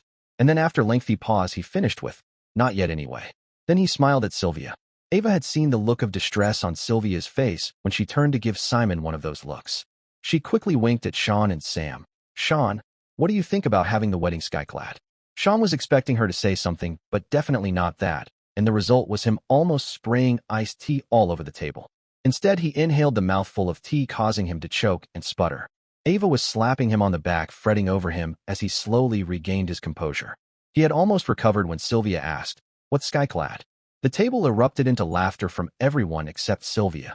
She was looking from one person to the next, still not understanding what was so funny. Simon was watching her. Knowing that the humor would be wearing thin very fast, he leaned over and spoke where only she could hear it. "It means in the nude." Her eyes became the size of saucers, and once again she looked around the table. "You're joking, right?" She was hoping Simon was pulling her leg. Ava reached across the table and took Sylvia's hand. "It's all right. I was just joking." The table erupted again when Sylvia sighed in relief. They had worked out the details of the wedding. Sam and Ava worked the early supper run and had just served the last customer before the grill was to be shut down when in walked Sheriff Dallas Jackson and Texas Ranger Jack Rhymes. They walked directly to the table where the 5 friends were sitting. Sam got up. "Do you two want something to eat?" Cookie was about to close down the grill. They looked at each other and nodded. Sam looked at the sheriff and asked, "The usual? And what about you, Jack? How about a chicken fried steak and gravy?" Jack smiled and walked over to the table where Sean and Ava sat. He asked Sean and Ava if he and Dallas could speak them in private. Sylvia and Simon decided this was a good time to go check on her mother, and they left to do so. As Jack sat down, he said, "It's been a busy day." Before Sean or Ava could speak, Jack began to tell them of the events of the last few hours. By the time he had explained how her stepmother had died, Ava was awash in feelings, but none of those feelings included sorrow. She was still deep in thought when Jack asked her what she wanted to do with the ranch. It took several minutes before Sean answered for her and started explaining that there was a hidden vault and that it might contain the answers to many questions. "Then we need to be there as soon as we can," Jack announced to the table. Ava had been deep in thought when he said it, but she remembered she had to run the cafe tomorrow and was about to say, so, when Sam set the 2 chicken frieds on the table. She reached down and touched Ava's hand, and their eyes met. It's all right. I called and canceled. You go and take care of your business. This all needs to be out of the way before the wedding. Ava stood and embraced Sam. They held each other for several minutes. Then they went back into the office area where they could exchange some therapeutic tears. While Sean watched Dallas and Jack finish eating, they discussed plans for the next day. 4 a.m. Sanderson, Texas. The Beach King Air circled the small airport, laughingly referred to by the locals as Sanderson International after the feds forced a plane full of illegal drugs to land there 10 years ago. For the most part, federal and state law enforcement and an occasional hunter flying in for a weekend hunting trip were the only ones who used it now, and it was indeed a law enforcement plane that landed and taxied up to the 3 vehicles waiting there. Texas Ranger Jack Rimes, Terrell County Sheriff Dallas Jackson, Sean Miles, and Avalini Bell waited for the plane to come to a stop and the door to open. The early morning air was quite cool, and Sean held Ava close to his side. The plane stopped, and eventually the door opened. Ava looked up at Sean, her eyes asking a question that she couldn't put words to. Sean smiled, leaned down and kissed her, gently reassuring her that everything would be all right. The 4 of them boarded the twin-engine plane, and as Sean and Ava strapped in, Jack went to talk to the pilot. In a few minutes he returned. He said it would take us about an hour to get there, so just sit back and relax. Sean started to chuckle. Ava gave him a questioning look. Jack and Dallas were staring at him as well. Jack, I don't suppose there's a cold drink back there, is there? Sean asked, motioning towards the small refrigerator at the back of the plane, his laughter steadily growing. Jack opened the small refrigerator and took out soft drink and handed to Sean, who was almost beside himself laughing. He took the drink and said, Jack, you are the ugliest stewardess I have ever seen. Sean had barely got all the words out before completely succumbing to laughter, but now he had the company of Ava and Dallas. Dallas interrupted his howls and legs slapping to add, do you think one of those little dresses would help? The laughter was so loud now the pilot turned and asked what was so funny. By the time Ava and Dallas explained what had been said, the pilot had tears running down his face. Jack in the meantime was just shaking his head. Damn you, Sean, I'll never live this down. A small chuckle erupted, then another. Shit. I'll be getting little wings and airplanes till I retire. With that he broke into guffaws. The laughter seemed to shorten the flight, and even after they landed they were having trouble suppressing it. Darcy Middleton sat in the passenger seat of the Suburban waiting at the Motley County Airport. She couldn't help but wonder how this was going to turn out. Looking over at the vehicle's driver, she let out a small sigh. Will Turner heard the sigh and turned to Darcy. Are you all right? Darcy held up her hand, hoping to stop him from thanking her for saving his life for the 1000th time. Will, it's okay. I'm just nervous about meeting the girl. I'm not sure how she feels about me killing her stepmother. Will gave Darcy a smile and a nod of the head to let her know he understood. Maybe we'll find out what all this is about. I mean, the warrant was for attempted murder after all. That doesn't sound like Mother of the Year material to me. Whatever Darcy was going to say in reply was lost as the King Air touched down. Well, here they are. We'll know something pretty quick now, Will stated as he started the Suburban and drove over to meet the plane. After parking, Will and Darcy got out and started walking towards the plane. The door of the plane opened, and the petite Ava stepped out of the plane. The first thing Darcy saw was Ava wiping tears from her eyes, and her heart fell. Oh God, she's crying. Darcy turned away, trying to get a grip on her emotions. Will, I can't do this. Will had just put his hand on Darcy's shoulder to comfort her when 2 more men stepped out of the plane, and both of them were laughing and wiping tears from their eyes. Darcy, those aren't tears of sorrow. They're laughing about something. The next one out of the plane was Jack Rimes. Will had met the Texas Ranger before, and he too was laughing and shaking his head. Will and Darcy walked over to meet the people they were to drive to the ranch. Jack Rimes introduced himself and Ava, Sean, and Dallas. After a short walk to the Suburban, they loaded up and started the drive. The trip to the ranch was a case of 20 questions for Will and Darcy, as Jack quizzed them over the shooting and what they had found at the ranch. Jack had read the crime scene report that the Motley County Sheriff's Office had faxed to him, but the report didn't elaborate on the shots that killed Sue Bell. Will made sure that Jack, or anybody else that asked, knew that Darcy was a very good shot and had saved his life. Darcy, for her part, was just embarrassed by all the attention and was still uneasy about talking in front of the girl about killing her stepmother. The trip to the ranch passed quickly enough. When they got there, Ava had Will drive straight to the barn. In the barn, Ava walked over to a door that led into the tack room. Once inside the tack room, she reached to the backside of a saddle stand and unlatched the hidden catch. Once it was released, she tipped the saddle rack over and let it lay in the floor. Ava moved another saddle rack to the middle of the room and said, I need a pencil. Jack handed Ava a pencil. She took it and pushed it into a hole in the floor. There was an audible click, and part of the floor popped up. Ava lifted the trap door up and then reached inside and turned on a light. Looking at the others gathered in the room, there's only enough room down there for 3 of us. With that, she started down the ladder, Jack, and then Sean followed her down the ladder to the small room below. The room was rectangular, roughly 8 by 12 feet. The long walls were lined with gun safes, and at the far end of the room was a wooden table with 2 small safes underneath it. Ava went to the larger of the 2 safes under the table, and with just a few turns of the dial, she had it open. Laying right on top was an envelope with Ava's name on it. That's my dad's handwriting. Her hands were trembling as she opened it up. Inside was a letter. Dear Ava, if you are reading this, then something has happened to me. I hope that you are safe. I am leaving here in a few minutes to see our lawyer. That's our old one, not Sue's friend. I called him last night. I am filing for divorce. I found out yesterday that she and her lawyer friend are trying to steal the ranch. Her prenuptial agreement will keep her from getting anything. In this envelope are copies of the proof of their conspiracy and an audio tape, as well as my current will. Also in this envelope is the deed to this ranch. I had signed it over to you 2 years ago. That will make it that much harder for her to take it from you. The will was just done this week, so don't let that bitch run over you, honey, or show you a different will. Always remember that I love you and always will. I hope that you find someone to share your life with like I had with your mother. Take care, my little girl, love, Dad. Ava had tears streaming down her face as she handed the letter to Jack. Sean took her in his arms and held her, kissing her gently on the top of her head as she cried out her hurt. She had grieved for her father after the accident, but now it appeared that it hadn't been an accident. Now it felt as though she had lost him all over again, except this time he had been murdered. Jack read the letter, then looked through the contents of the envelope. There was more than enough there to indict the lawyer, and he was going to reopen the case on Ava's dad's death, because it looked like he very well may have been murdered. Jack looked over to where Sean was holding Ava. Ava, I just have one question. Why didn't you look in here after your dad died?